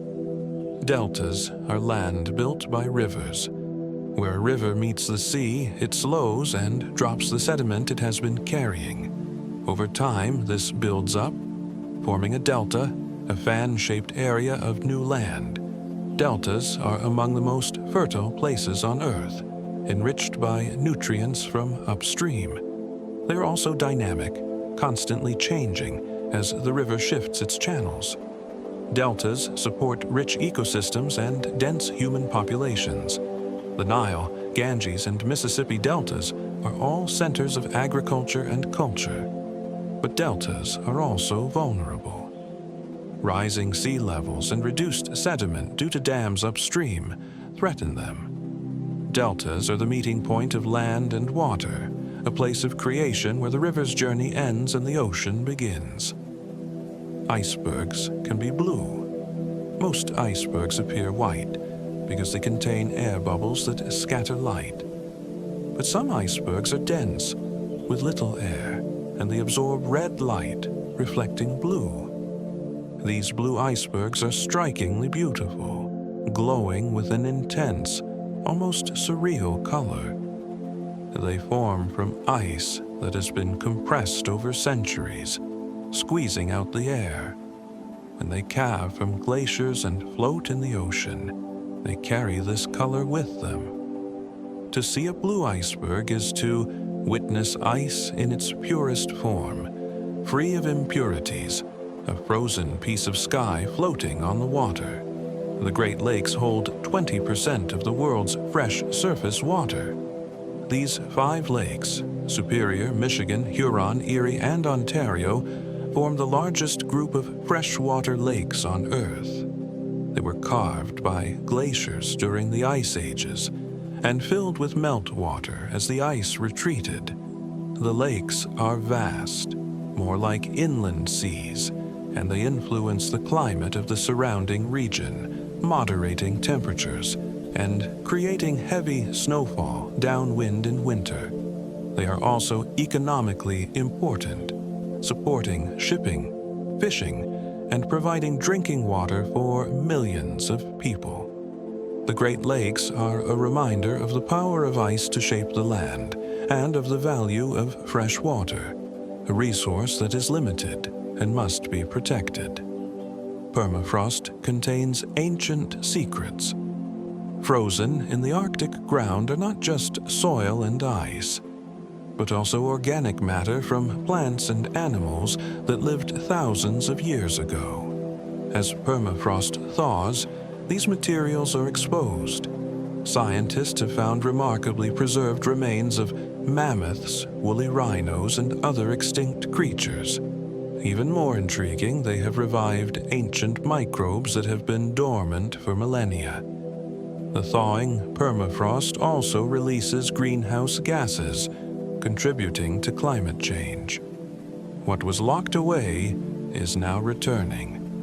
Both the carbon that will warm the planet and the organisms that tell us about the past. Permafrost is a freezer running out of power, its contents spilling into the present. Wind sculpts rocks into strange shapes. In deserts, wind carries sand that acts as an abrasive, wearing down rock. Over time, this creates bizarre formations, arches, hoodoos, and balanced rocks. The wind is patient, working grain by grain, year after year, until stone is reshaped into something that seems impossible. These formations are fragile, balanced on the edge of collapse, but they stand as monuments to the power of air in motion. Wind erosion is less dramatic than water, but in dry regions, it is the dominant force. The shapes it creates are unique, found nowhere else, each one a sculpture by an artist that cannot be seen. Bays and inlets calm the ocean's fury. Where the coastline curves inward, it creates sheltered waters. Bays and inlets protect harbors from the open ocean's waves and storms. They are natural refuges, used by ships for thousands of years. They also support rich marine life, providing nursery habitat for fish and feeding grounds for birds. The calm water allows sediment to settle, creating mudflats and marshes. Bays are transition zones between land and sea, places where the two meet gently, where the ocean's energy is softened and life flourishes in the shelter. Fossil fuels are ancient sunlight. Coal, oil, and natural gas formed from the remains of plants and microorganisms that lived millions of years ago. These organisms captured the sun's energy through photosynthesis, storing it in their bodies. When they died, they were buried under sediment, and over time, heat and pressure transformed them into fossil fuels. Burning these fuels releases that stored energy, but it also releases carbon that has been locked underground for eons. This carbon, once part of ancient forests and seas, is now adding to the atmosphere, changing the climate. Fossil fuels are a gift from the past, but using them alters the future. They are a reminder that energy is not created or destroyed, only transformed, and that the consequences of our actions ripple through time. The Earth hums with a frequency too low to hear. Seismologists have detected a continuous vibration in the planet, a hum caused by ocean waves interacting with the seafloor. This sound is far below the range of human hearing, but it is always there, a deep rumble that resonates through the crust. The Earth is not silent. It sings a quiet song, inaudible but constant, a reminder that the planet is alive with motion and energy. To know that the Earth hums is to understand that stillness is an illusion, that everything is always moving, always vibrating, even when we cannot perceive it. Clouds reflect sunlight and cool the planet. White, fluffy clouds have a high albedo, meaning they reflect much of the sunlight that hits them back into space. This has a cooling effect on the surface below. Without clouds, more sunlight would reach the ground, and temperatures would rise. Clouds are part of the climate system's feedback loops, sometimes amplifying changes, sometimes moderating them. They are beautiful and functional, drifting across the sky, shaping weather and temperature with their presence or absence. Springs bring water from deep underground. Where the water table intersects the surface, water flows out as a spring. Some springs are small, barely a trickle. Others are powerful, releasing millions of liters per day. Springs are windows into the hidden world of groundwater, aquifers that lie beneath the surface, often vast and ancient. The water in a spring may have fallen as rain hundreds of kilometers away, filtered through rock over decades or centuries. Springs are often the source of rivers, cool and clear, carrying minerals dissolved from stone. They are also sacred in many cultures, valued for their purity and constancy. Lakes can disappear overnight. Some lakes sit above underground caverns. If the roof of a cavern collapses, the water drains away and the lake vanishes. This has happened in Florida and other karst regions, where sinkholes suddenly open and swallow the water. What was a lake becomes a dry basin, sometimes refilling when rains come, sometimes remaining empty. These disappearing lakes are reminders of the hidden structures beneath the ground, of the fragility of landscapes, and of the sudden changes that can occur when the earth shifts. Fire is part of many ecosystems. Some forests and grasslands depend on periodic fires to clear underbrush, recycle nutrients, and stimulate new growth. Many plants have adapted to fire, with seeds that only germinate after being exposed to heat or smoke. Fire is destructive, but it is also creative, opening space for life to renew itself. Without fire, some ecosystems become overgrown and unhealthy. Controlled burns are used to manage these landscapes, mimicking the natural fires that once occurred regularly. Fire is a tool the Earth has used for millions of years, and many species have evolved to not just survive it, but to thrive because of it. Minerals form in the heat and pressure underground. Crystals grow when molten rock cools or when water rich in dissolved minerals evaporates. The conditions determine the type of mineral, temperature, pressure, and the elements available. Some minerals are common, like quartz and feldspar. Others are rare, forming only in specific environments. Gemstones are minerals prized for their beauty, but all minerals are remarkable. ordered arrangements of atoms that repeat in perfect patterns. To hold a mineral is to hold a piece of the Earth's deep processes, brought to the surface by geology's slow work. The water you drink is billions of years old. The water on Earth today is the same water that has been here since the planet formed.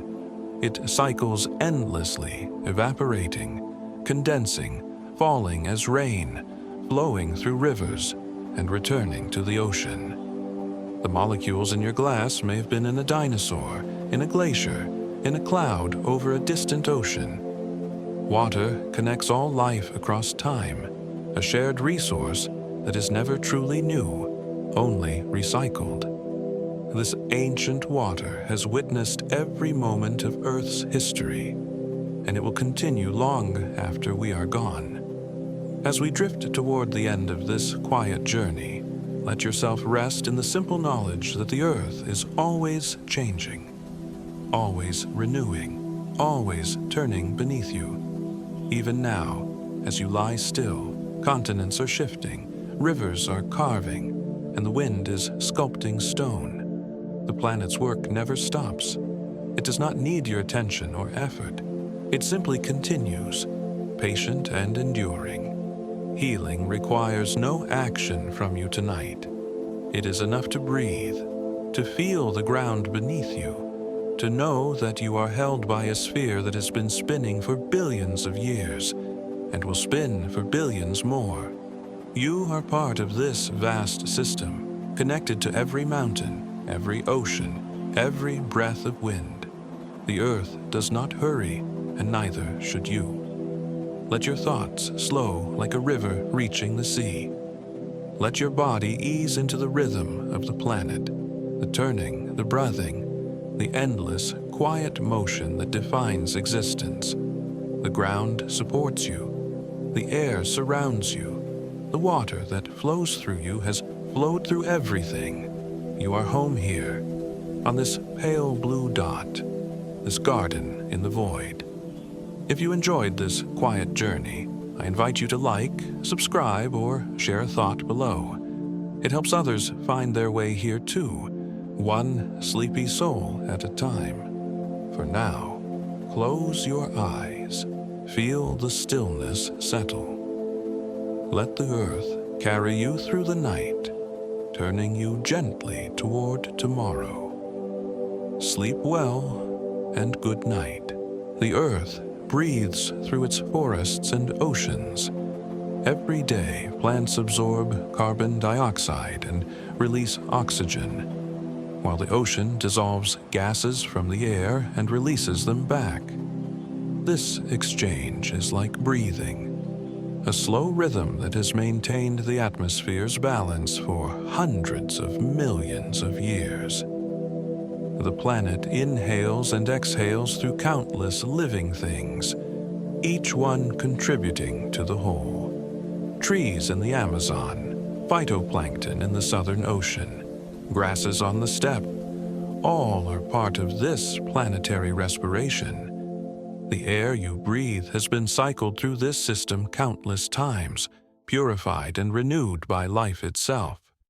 The Earth's breath is older than any mountain, steadier than any tide, a rhythm that continues whether we notice it or not. Seasons in the ocean are driven by light and nutrients. In spring, as days lengthen, sunlight penetrates deeper into the water. This triggers blooms of phytoplankton, microscopic plants that form the base of the marine food web. The water turns greenish as billions of these tiny organisms multiply, feeding on nutrients brought up from the deep during winter storms. Zooplankton feed on the phytoplankton, fish feed on the zooplankton, and larger predators follow.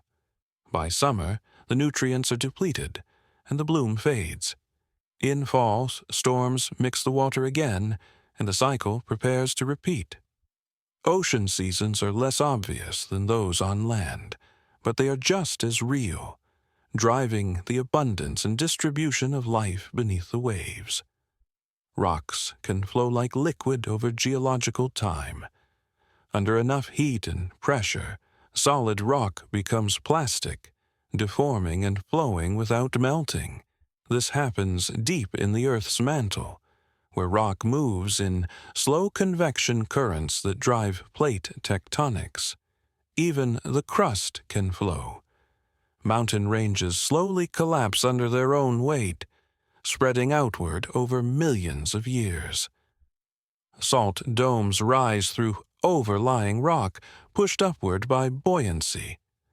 What seems permanently solid is actually mobile, given enough time and force.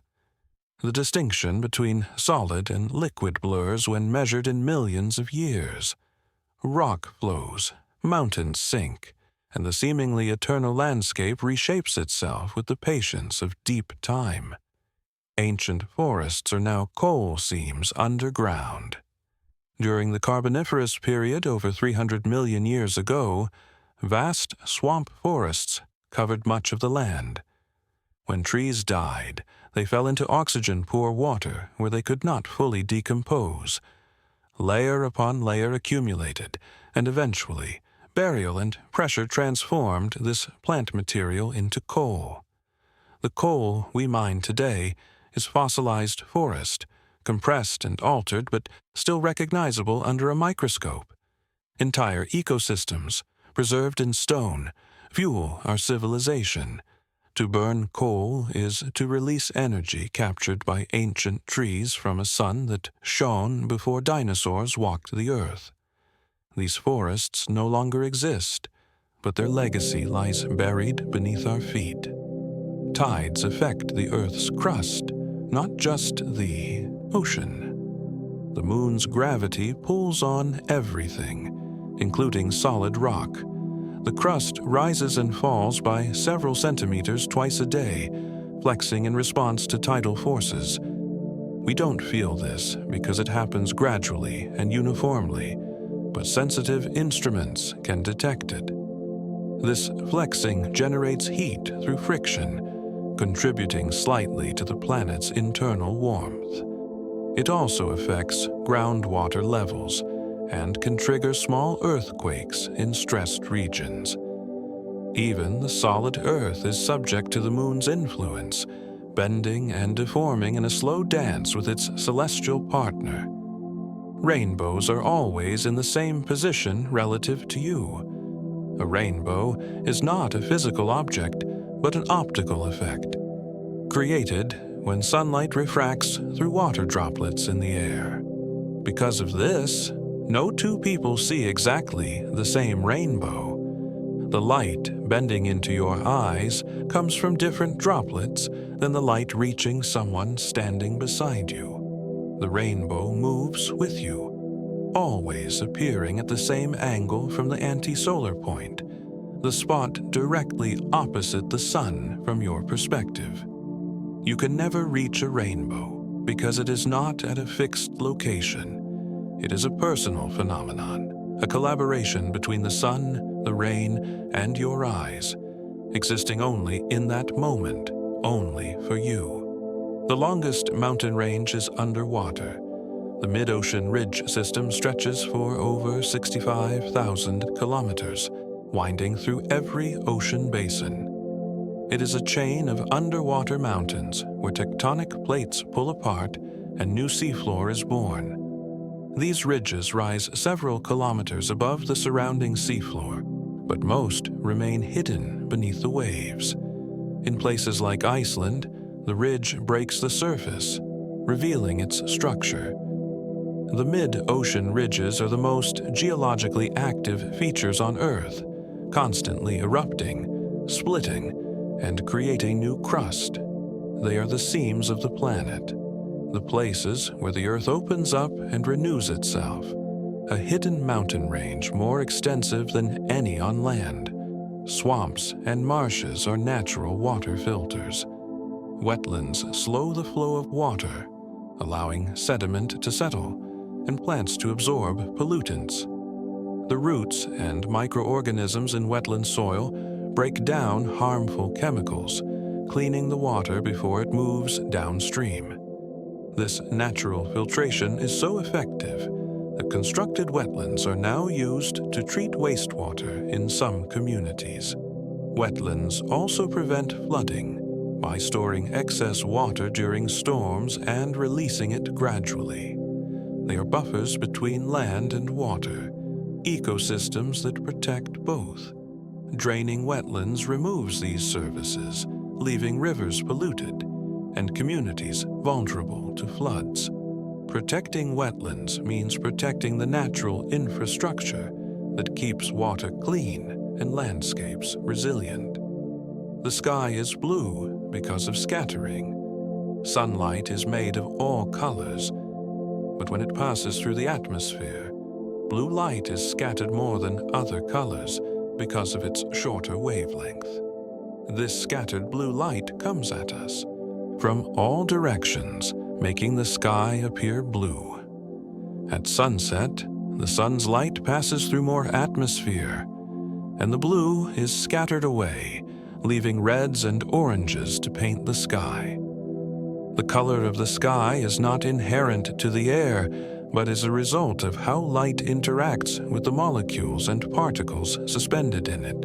The same physics that colors the sky also creates the twilight glow, the deep blue of high altitude, and the pale horizon at dawn. Some lakes are older than the ice ages.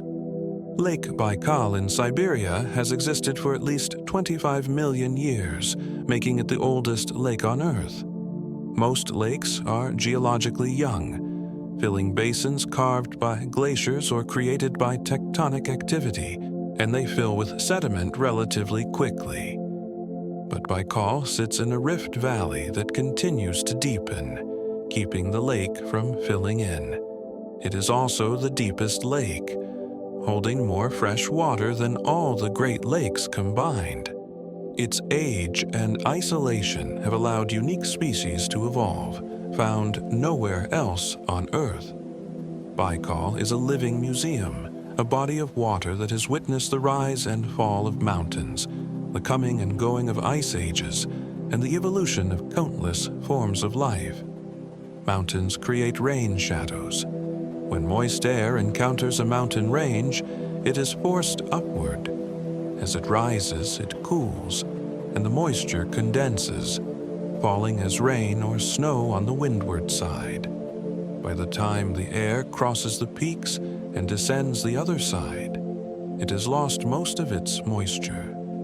The leeward side of the mountain receives little rain, creating a rain shadow desert. This is why the western slopes of the Cascades are lush and green, while the eastern side is dry.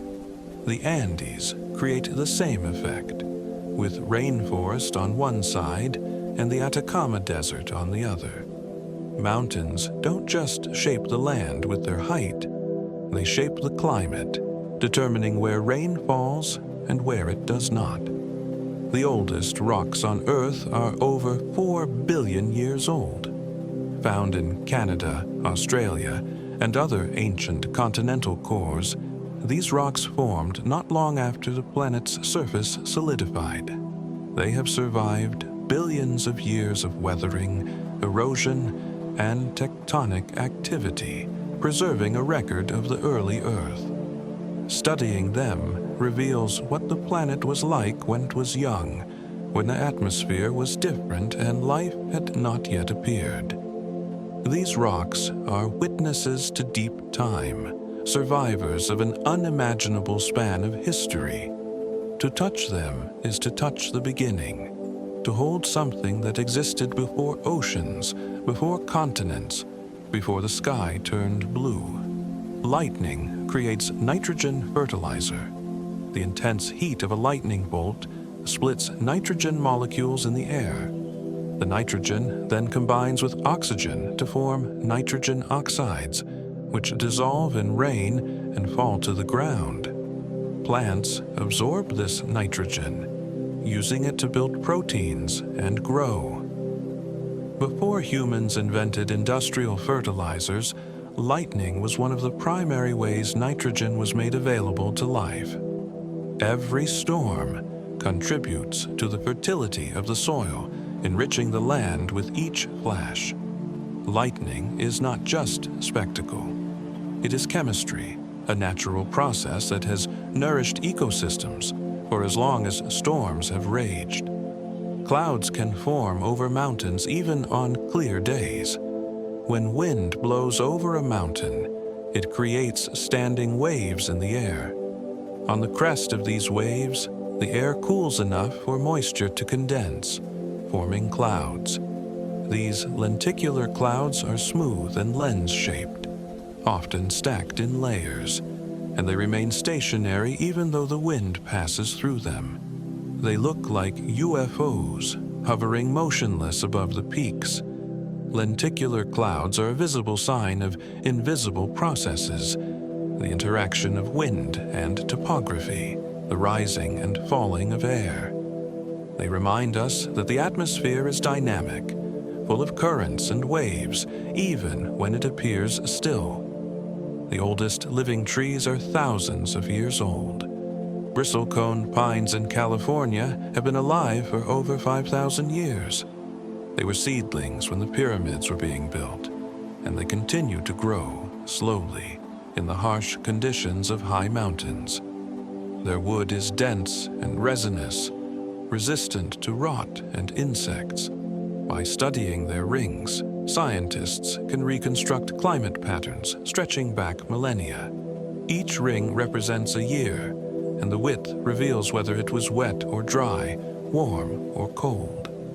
These trees are living archives, silent witnesses to the passage of centuries. They endure where other life cannot, clinging to rocky slopes, growing a few millimeters each year, patient and persistent. Glaciers are blue because they absorb red light. As snow compresses into ice over hundreds of years, air bubbles are squeezed out, creating dense, clear ice.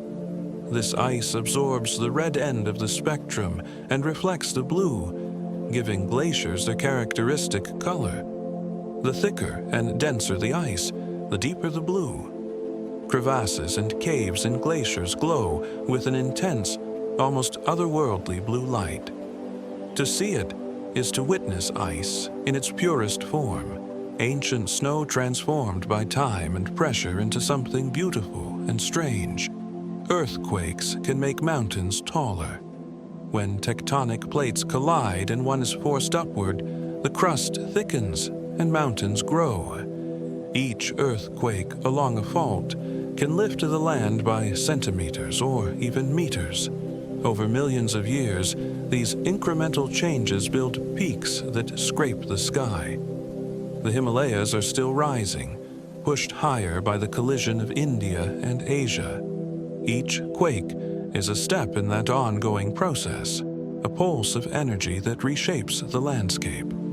Earthquakes are destructive, but they are also creative, part of the cycle that builds and rebuilds the surface of the earth. Sand dunes can sing. In some deserts, when sand slides down the face of a dune, it produces a low humming sound.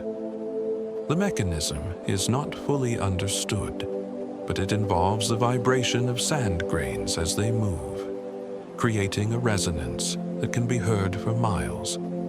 The sound is eerie and beautiful, a deep note that seems to come from the dune itself. Not all sand produces this effect. It requires specific grain size, shape, and moisture content. Singing dunes are rare, but where they exist, they add a voice to the desert, a reminder that even lifeless landscapes can speak. The atmosphere is layered like an onion. The troposphere, where weather occurs, is the lowest layer. Above it is the stratosphere, home to the ozone layer. Higher still is the mesosphere, where meteors burn up, and then the thermosphere, where the auroras occur. Each layer has different characteristics: temperature, pressure, and composition. These layers blend into one another without sharp boundaries, but they are distinct enough to affect how the atmosphere behaves. Understanding these layers helps us understand weather, climate, and the protection they provide from space. The atmosphere is not a single uniform blanket, but a complex structure, each part playing a role in making the surface habitable. Rivers can reverse their flow. When floodwaters surge downstream, they can raise the level of a larger river so much that water flows backward up tributaries. The Mississippi has caused the Illinois River to reverse during major floods. In other cases, tectonic shifts or glacial damming can permanently alter a river's course, sending it in a new direction. Rivers are not fixed. They respond to the landscape, to water volume, and to obstacles. They find the path of least resistance, and that path can change. The flexibility of rivers, their ability to adapt, is part of why they are so effective at shaping the land. Hot deserts can be cold at night. With little moisture in the air and sparse vegetation, deserts lose heat rapidly after the sun sets. The same clear skies that allow intense heating during the day permit heat to radiate back into space at night. Temperatures can drop by 20 or 30 degrees Celsius, from scorching to near freezing. Desert organisms have adapted to these extremes, hiding during the day and becoming active at night when it is cooler. The desert's temperature swing is a reminder that extremes often come in pairs, that what seems inhospitable is simply a different kind of balance. Fjords are among the deepest harbors. Carved by glaciers and then flooded by the sea, fjords can be hundreds of meters deep, their floors far below sea level. Ships can anchor close to shore in waters that would normally require open ocean. This depth made fjords valuable as natural ports throughout history. They are also beautiful, with steep cliffs rising straight from the water, waterfalls plunging into the depths, and calm surfaces reflecting the sky. Fjords are scars of ice, valleys drowned by the ocean, places where the past and present meet in dramatic beauty. Soil can take 1,000 years to form an inch. The creation of soil is slow, requiring rock to weather, organic matter to accumulate, and organisms to mix and process it. In some climates, the process is faster.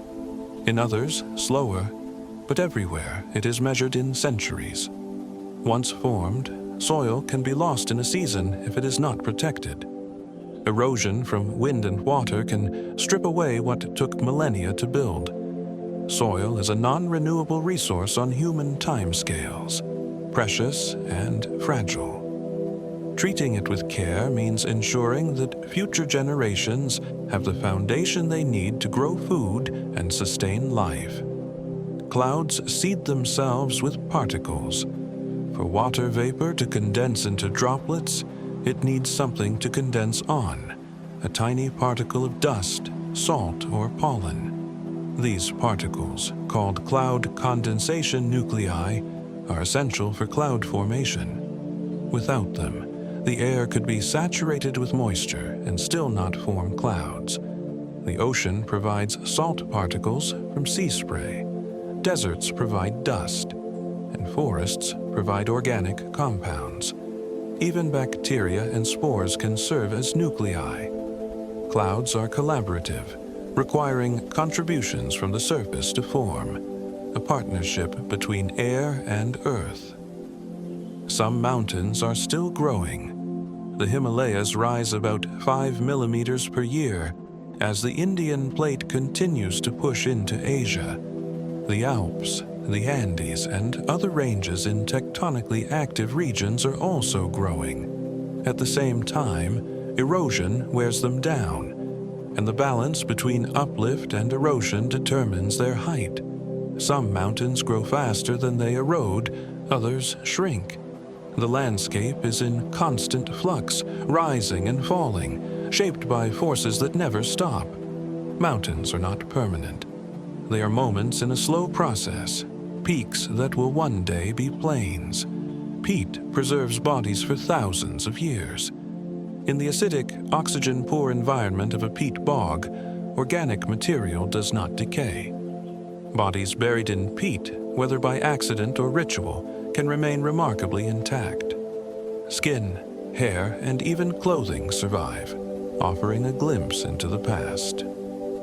Bog bodies found in Europe have provided insights into ancient cultures, their diets, health, and sometimes the circumstances of their deaths.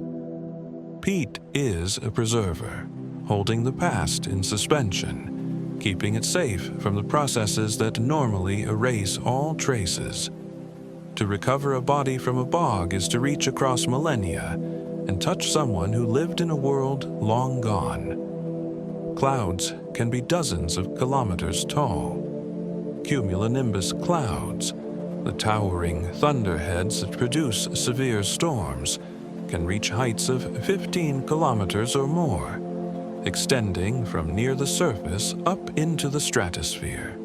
Their tops flatten out where they hit the boundary between atmospheric layers, forming the characteristic anvil shape. Inside these clouds, powerful updrafts and downdrafts churn, creating hail, lightning, and sometimes tornadoes. These giants are engines of energy, converting the heat of the surface into motion and violence. They are beautiful from a distance, but up close, they are dangerous. Reminders of the power contained in the atmosphere. The Great Salt Lake is a remnant of an ancient sea. Thousands of years ago, a vast freshwater lake called Lake Bonneville covered much of what is now Utah. As the climate dried, the lake shrank, and with no outlet, the water that remained became increasingly salty from dissolved minerals. Today, the Great Salt Lake is saltier than the ocean, and it continues to shrink and grow with the climate. Its size fluctuates dramatically, exposing wide mudflats during dry periods and flooding low areas when rains return. The lake is a shadow of its former self, a remnant of a wetter age, a reminder that the landscape holds the memory of past climates. Lightning can strike the same place repeatedly. Tall structures like skyscrapers and radio towers are hit by lightning many times each year. The Empire State Building is struck about 25 times annually. Lightning seeks the path of least resistance to the ground, and tall objects provide that path. The idea that lightning never strikes twice is a myth. In fact, once a path has been established, it is more likely to be used again. Lightning is consistent in its behavior, following the physics of electrical discharge, indifferent to superstition. Geysers can stop erupting suddenly. If the underground plumbing that feeds a geyser becomes blocked or shifts due to earthquakes, the geyser can cease. Some geysers in Yellowstone that were active for decades have gone silent, while new ones have appeared. The system is fragile, dependent on precise conditions of heat, water, and geology. Geysers are temporary, beautiful while they last, but never guaranteed. They remind us that natural wonders are not permanent fixtures, but dynamic phenomena, subject to change and sometimes to loss. The sun's energy drives almost all life on Earth. Plants capture sunlight through photosynthesis, converting it into chemical energy.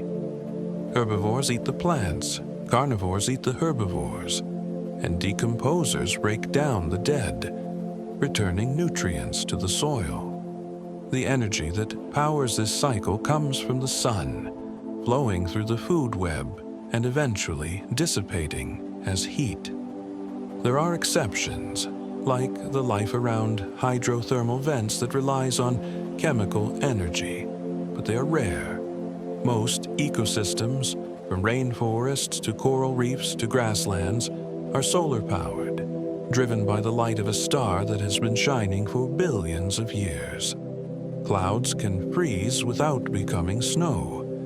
High-altitude clouds are often made of supercooled water droplets, liquid even though the temperature is below freezing. They remain liquid because they lack a nucleus to start the freezing process. When an aircraft passes through these clouds, it can trigger freezing, coating the plane in ice. Supercooled clouds are invisible hazards, normal in appearance but dangerous. They exist in a delicate balance, waiting for a disturbance to shift them into a new state. The Earth's magnetic field has reversed many times.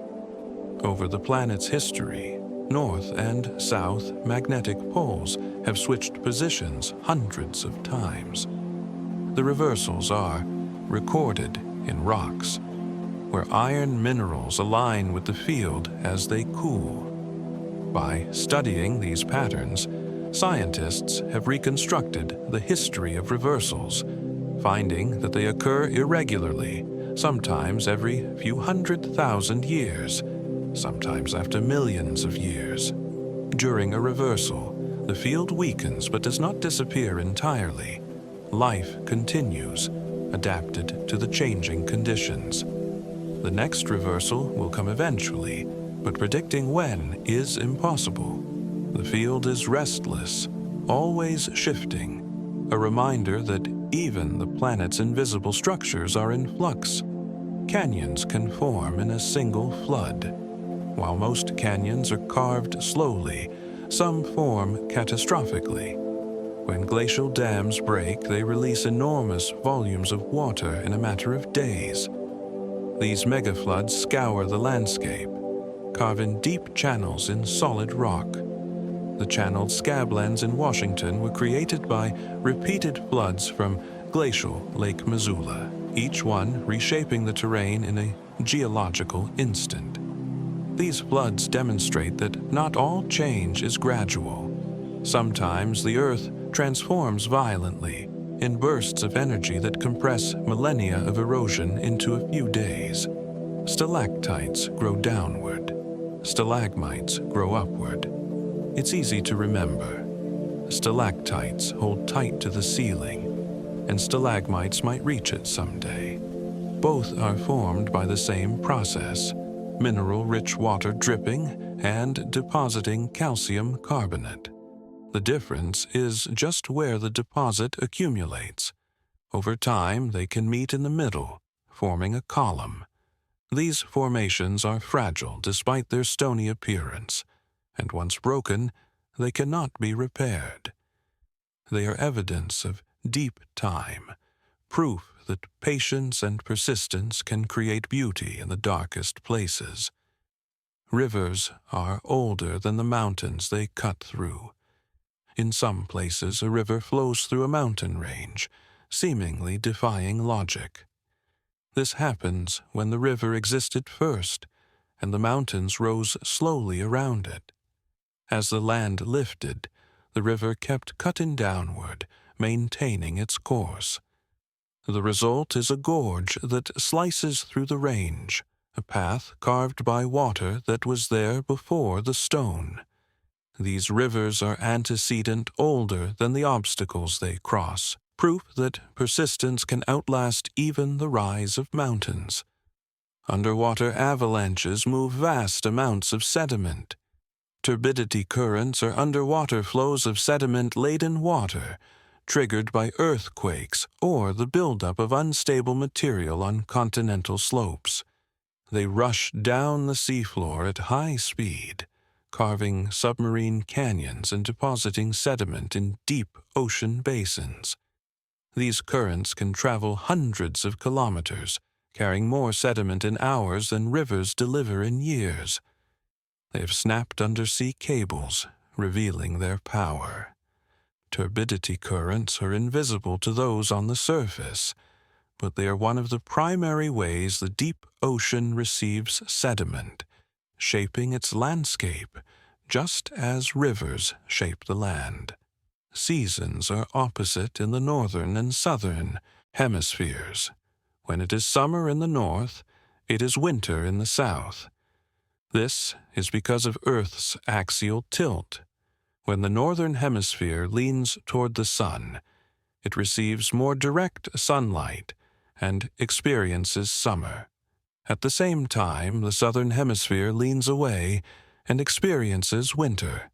6 months later, the situation reverses. This means that the planet as a whole does not have seasons, only its halves do. The equator, tilted neither toward nor away, remains warm year-round. Seasons are not global, but local, determined by where you stand on the spinning sphere. Ice cores are climate archives. By drilling into glaciers and ice sheets, scientists extract long cylinders of ice that contain trapped air bubbles, dust, and isotopes. Each layer corresponds to a year, and by analyzing these layers, researchers can reconstruct temperature, precipitation, and atmospheric composition going back hundreds of thousands of years. Ice cores have revealed the timing of ice ages, the levels of greenhouse gases in ancient atmospheres, and even evidence of volcanic eruptions and meteor impacts. They are among the most important tools for understanding Earth's climate history, frozen records that tell the story of the planet's past. The driest place on Earth is in Antarctica. The McMurdo Dry Valleys receive almost no precipitation, less even than the Sahara. The air is so dry and cold that snow sublimates, turning directly from ice to vapor without melting. The valleys are barren, with exposed rock and soil that has been freeze-dried for millennia. They are the closest analog on Earth to the surface of Mars, and scientists study them to understand how life might survive in extreme environments. Even in one of the harshest climates imaginable, microbial life exists, hidden in rocks and frozen soil, enduring where nothing else can. River deltas are sinking. The weight of sediment compresses the ground, and the extraction of groundwater and oil accelerates the process. Many deltas are subsiding faster than sediment can build them up, especially now that dams upstream trap the sediment that once replenished them. Rising sea levels compound the problem, and coastal communities face increasing flood risk. Deltas are dynamic, constantly adjusting to the balance of sediment supply and sea level. When that balance is disrupted, they shrink, and the fertile, densely populated lands they support are lost to the sea. Snow reflects up to 90% of sunlight. Fresh snow has an extremely high albedo, bouncing most sunlight back into space. This is why snow-covered regions stay cold. The sunlight that could warm them is reflected away. As snow ages, it becomes less reflective, absorbing more heat and accelerating melting. This feedback loop is part of why ice ages end.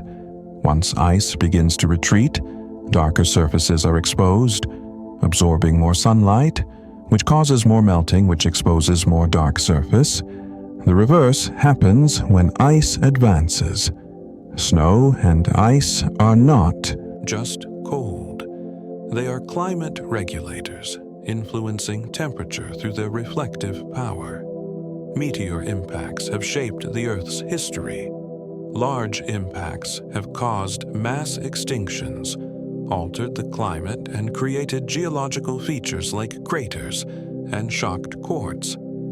The impact that ended the age of dinosaurs released energy equivalent to billions of nuclear bombs, throwing dust into the atmosphere and blocking sunlight for years. Life survived, but it changed. Impacts are rare on human timescales, but over deep time, they have been significant events, reshaping ecosystems and driving evolution. The Earth bears the scars of these collisions, craters eroded but still visible, reminders that we live in a cosmic shooting gallery. Mangrove roots trap plastic and debris. As water flows through mangrove forests, the tangled roots catch floating material, including trash washed from land and sea. This makes mangroves accidental filters, accumulating pollution that would otherwise drift into the open ocean. It also makes them indicators of the health of coastal waters. The debris they trap is evidence of human impact, a visible reminder that what we discard does not disappear, but accumulates in the places where land and sea meet. Cleaning mangroves and reducing pollution at its source are both necessary to protect these vital ecosystems. Glaciers move rocks hundreds of kilometers. As glaciers advance, they pick up boulders and carry them along, sometimes depositing them far from their origin. These erratic boulders, sitting incongruously on different types of bedrock, puzzled early geologists. Now, we know they are evidence of past ice ages, markers of how far glaciers once reached. Some erratics are enormous, the size of houses, yet they were moved by ice that flowed like a slow river. Glaciers are among the most powerful sculptors of the landscape, capable of transporting material that no river could move. Rain can fall and never reach the ground. In dry climates, rain sometimes evaporates in midair before it hits the surface. This is called virga, visible as dark streaks beneath clouds that fade before touching the earth. The air below is so dry and hot that the droplets evaporate completely, their moisture absorbed before it can quench the land. Virga is rain that almost was, a promise unfulfilled, a reminder that even when clouds release their water, the ground is not guaranteed to receive it. The Atlantic Ocean is growing. As the mid-Atlantic ridge continues to spread, new crust is added, pushing the Americas away from Europe and Africa. The ocean widens by a few centimeters each year. Meanwhile, the Pacific is shrinking as its seafloor is subducted beneath surrounding continents. Millions of years from now, the Atlantic may be the largest ocean, and the Pacific may be much smaller. The arrangement of continents and oceans is temporary, a snapshot in an ongoing process of opening and closing, expansion and contraction. Forests can create their own weather. Large forests release so much moisture through transpiration that they increase humidity and cloud formation. The Amazon rainforest generates much of its own rain, recycling water through the ecosystem. Cutting the forest disrupts this cycle, reducing rainfall and making the region drier. Forests are not passive recipients of climate. They are active participants, shaping the weather that sustains them. Protecting forests means protecting the climate systems they help maintain. Rock can be older than the mountains it forms. When tectonic forces push up a mountain range, they often lift rock that formed elsewhere at different times. Some of the rock in the Himalayas is billions of years old, far older than the mountains themselves. The mountains are young, but the material they are made of is ancient. This is common. Mountains are assemblies of older rocks, rearranged and elevated by tectonic forces. The age of the rock and the age of the mountain are not the same. Caves can have multiple levels. As water tables drop, caves that once flooded become dry, and new passages form at lower levels. The result is a multi-story system with upper galleries that are dry and fossil, and lower passages where water still flows. Exploring these systems reveals the history of the water table, showing how climate and geology have changed over time. Each level is a different chapter in the cave's story, a record of past environments preserved in stone. Lightning can vaporize sand into glass tubes. Fulgurites, formed when lightning strikes sand, are hollow tubes of glass that branch underground, following the path of the electrical discharge. They are fragile and rare, found mostly in deserts and beaches where sand is pure. Fulgurites are natural art, created in an instant by temperatures hotter than the surface of the sun. They are evidence of the power in a lightning bolt, capable of melting rock in a fraction of a second. The water cycle has no beginning or end. Water evaporates, condenses, precipitates, and flows, moving from ocean to atmosphere to land and back again. The cycle is continuous, powered by the sun and driven by gravity. Every molecule of water is part of this endless loop, passing through clouds, rivers, plants, and animals. The cycle connects all parts of the planet, distributing water and energy, sustaining life. It has been running since the oceans formed, and it will continue as long as the sun shines and the earth spins. Some islands are made entirely of coral. Atolls are ring-shaped islands formed by coral reefs growing around volcanic islands. As the volcano sinks or erodes away, the reef continues to grow upward, eventually forming a lagoon where the island once stood. The result is a ring of coral surrounding a shallow lagoon with no central island. Atolls are common in the Pacific, fragile rings of life rising from deep ocean. They are vulnerable to rising sea levels and ocean acidification, both of which threaten the coral that builds them. Erosion can expose ancient seabeds on mountaintops. Rocks that formed at the bottom of the ocean can be lifted thousands of meters by tectonic forces. The Himalayas contain marine fossils, shells of creatures that lived in a sea that closed when India collided with Asia. Finding seashells on a mountain is not a mystery. It is evidence of the planet's dynamic history, of seas that rose and fell, and land that moved. The highest peaks were once the lowest depths, transformed by forces that never rest. Thunder is the sound of air exploding. When lightning heats the air to extreme temperatures, it expands so rapidly that it creates a shock wave. This is thunder, the sonic boom of a lightning bolt. Light travels faster than sound, which is why you see the flash before you hear the rumble. The time delay tells you how far away the lightning struck. Thunder can echo and reverberate, especially in valleys and among buildings, creating the rolling sound we associate with storms. It is a reminder of the violence of the energy released, air torn apart, and slammed back together in a fraction of a second.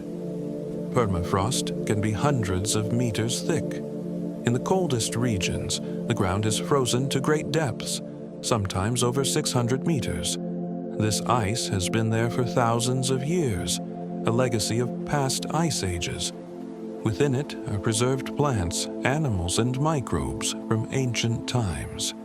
As the climate warms, the permafrost thaws from the top down, releasing greenhouse gases and destabilizing the ground. Buildings and infrastructure built on permafrost are sinking as the foundation softens. Thawing permafrost is one of the most significant feedbacks in the climate system, a sleeping giant beginning to wake. Light from the sun takes 8 minutes to reach Earth. The sun is 150 million kilometers away, and light, though the fastest thing in the universe, still requires time to cross that distance. The light warming your skin left the sun's surface 8 minutes ago. If the sun suddenly went dark, we would not know for 8 minutes. This distance, while vast, is tiny compared to the scales of the galaxy and universe.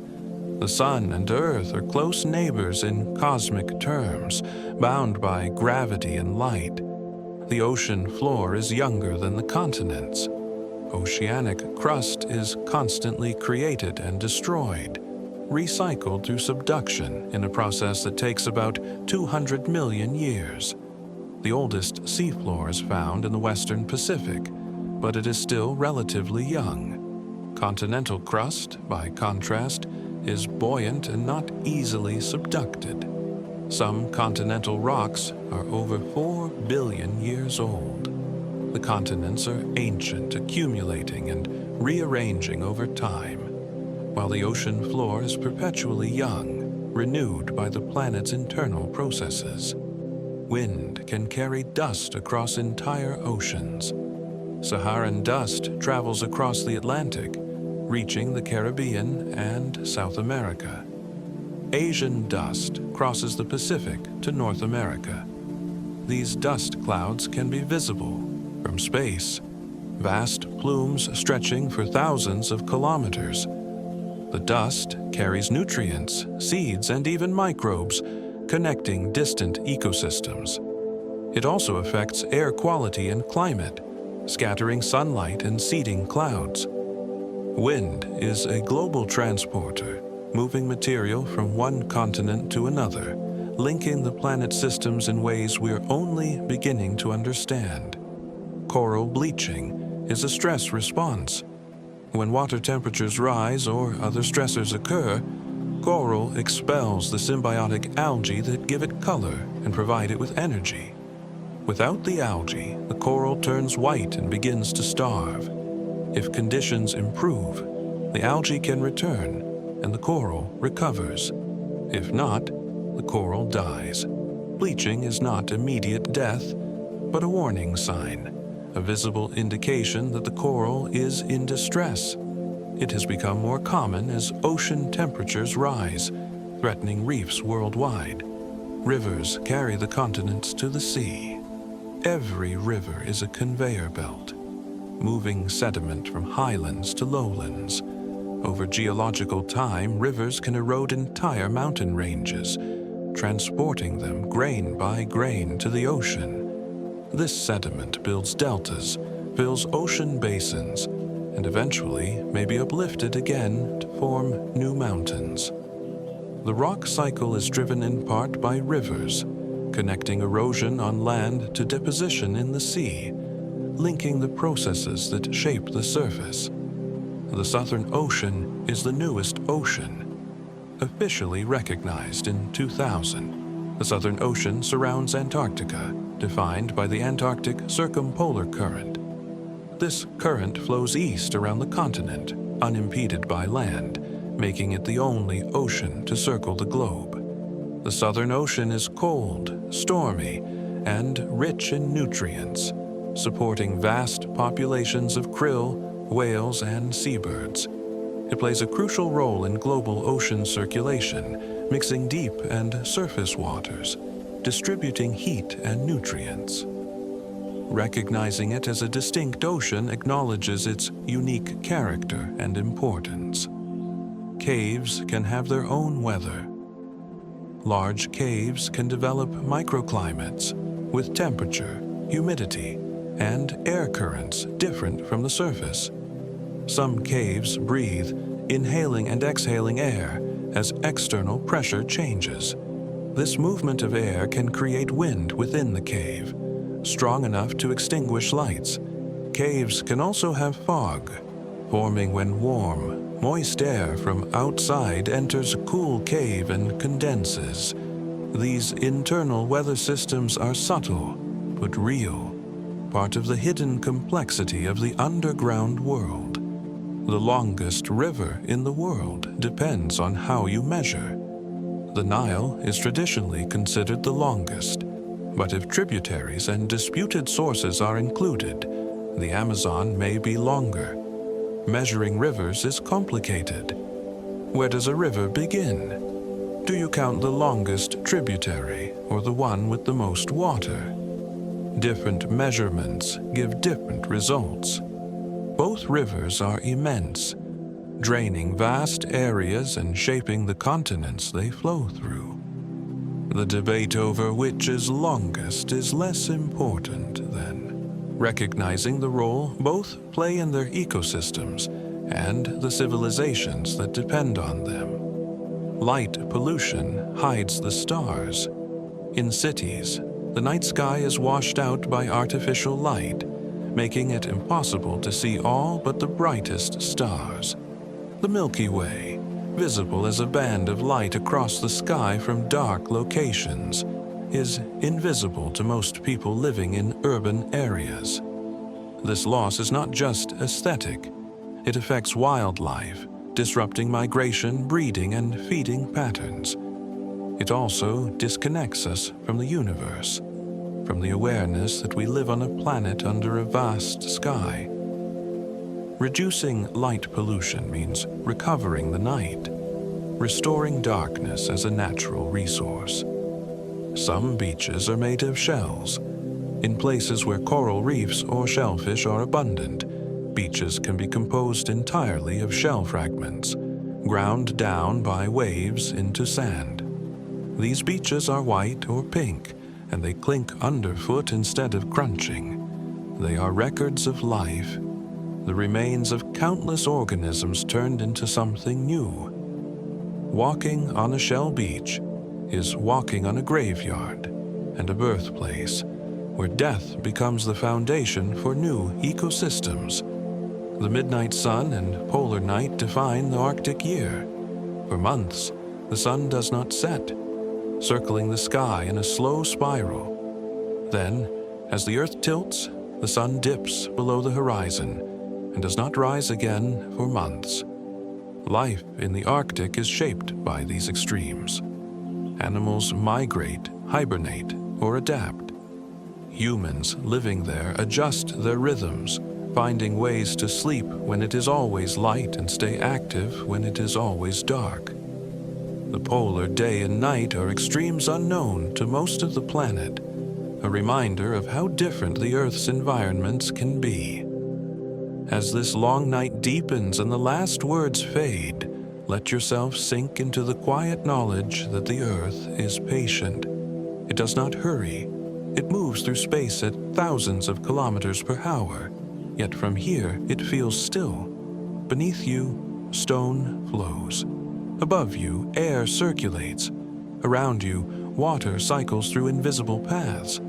The planet is always working, always balancing, always renewing. You are part of this. Your body is made of stardust, water from ancient seas, carbon from long-dead forests. You are Earth, shaped into awareness, given the gift of thought and breath. There's nothing you need to do tonight. The world will turn without your effort. The oceans will breathe. The mountains will rise and fall. The rivers will carve their patient paths. All of this continues, whether you watch or not. So rest. Let the earth hold you. Let gravity pull you gently down into softness. Feel the weight of your body ease into the surface beneath you, supported, safe, still. You are home. You've always been home. Close your eyes and drift. The planet spins on, carrying you through the darkness toward another dawn. Sleep well and good night.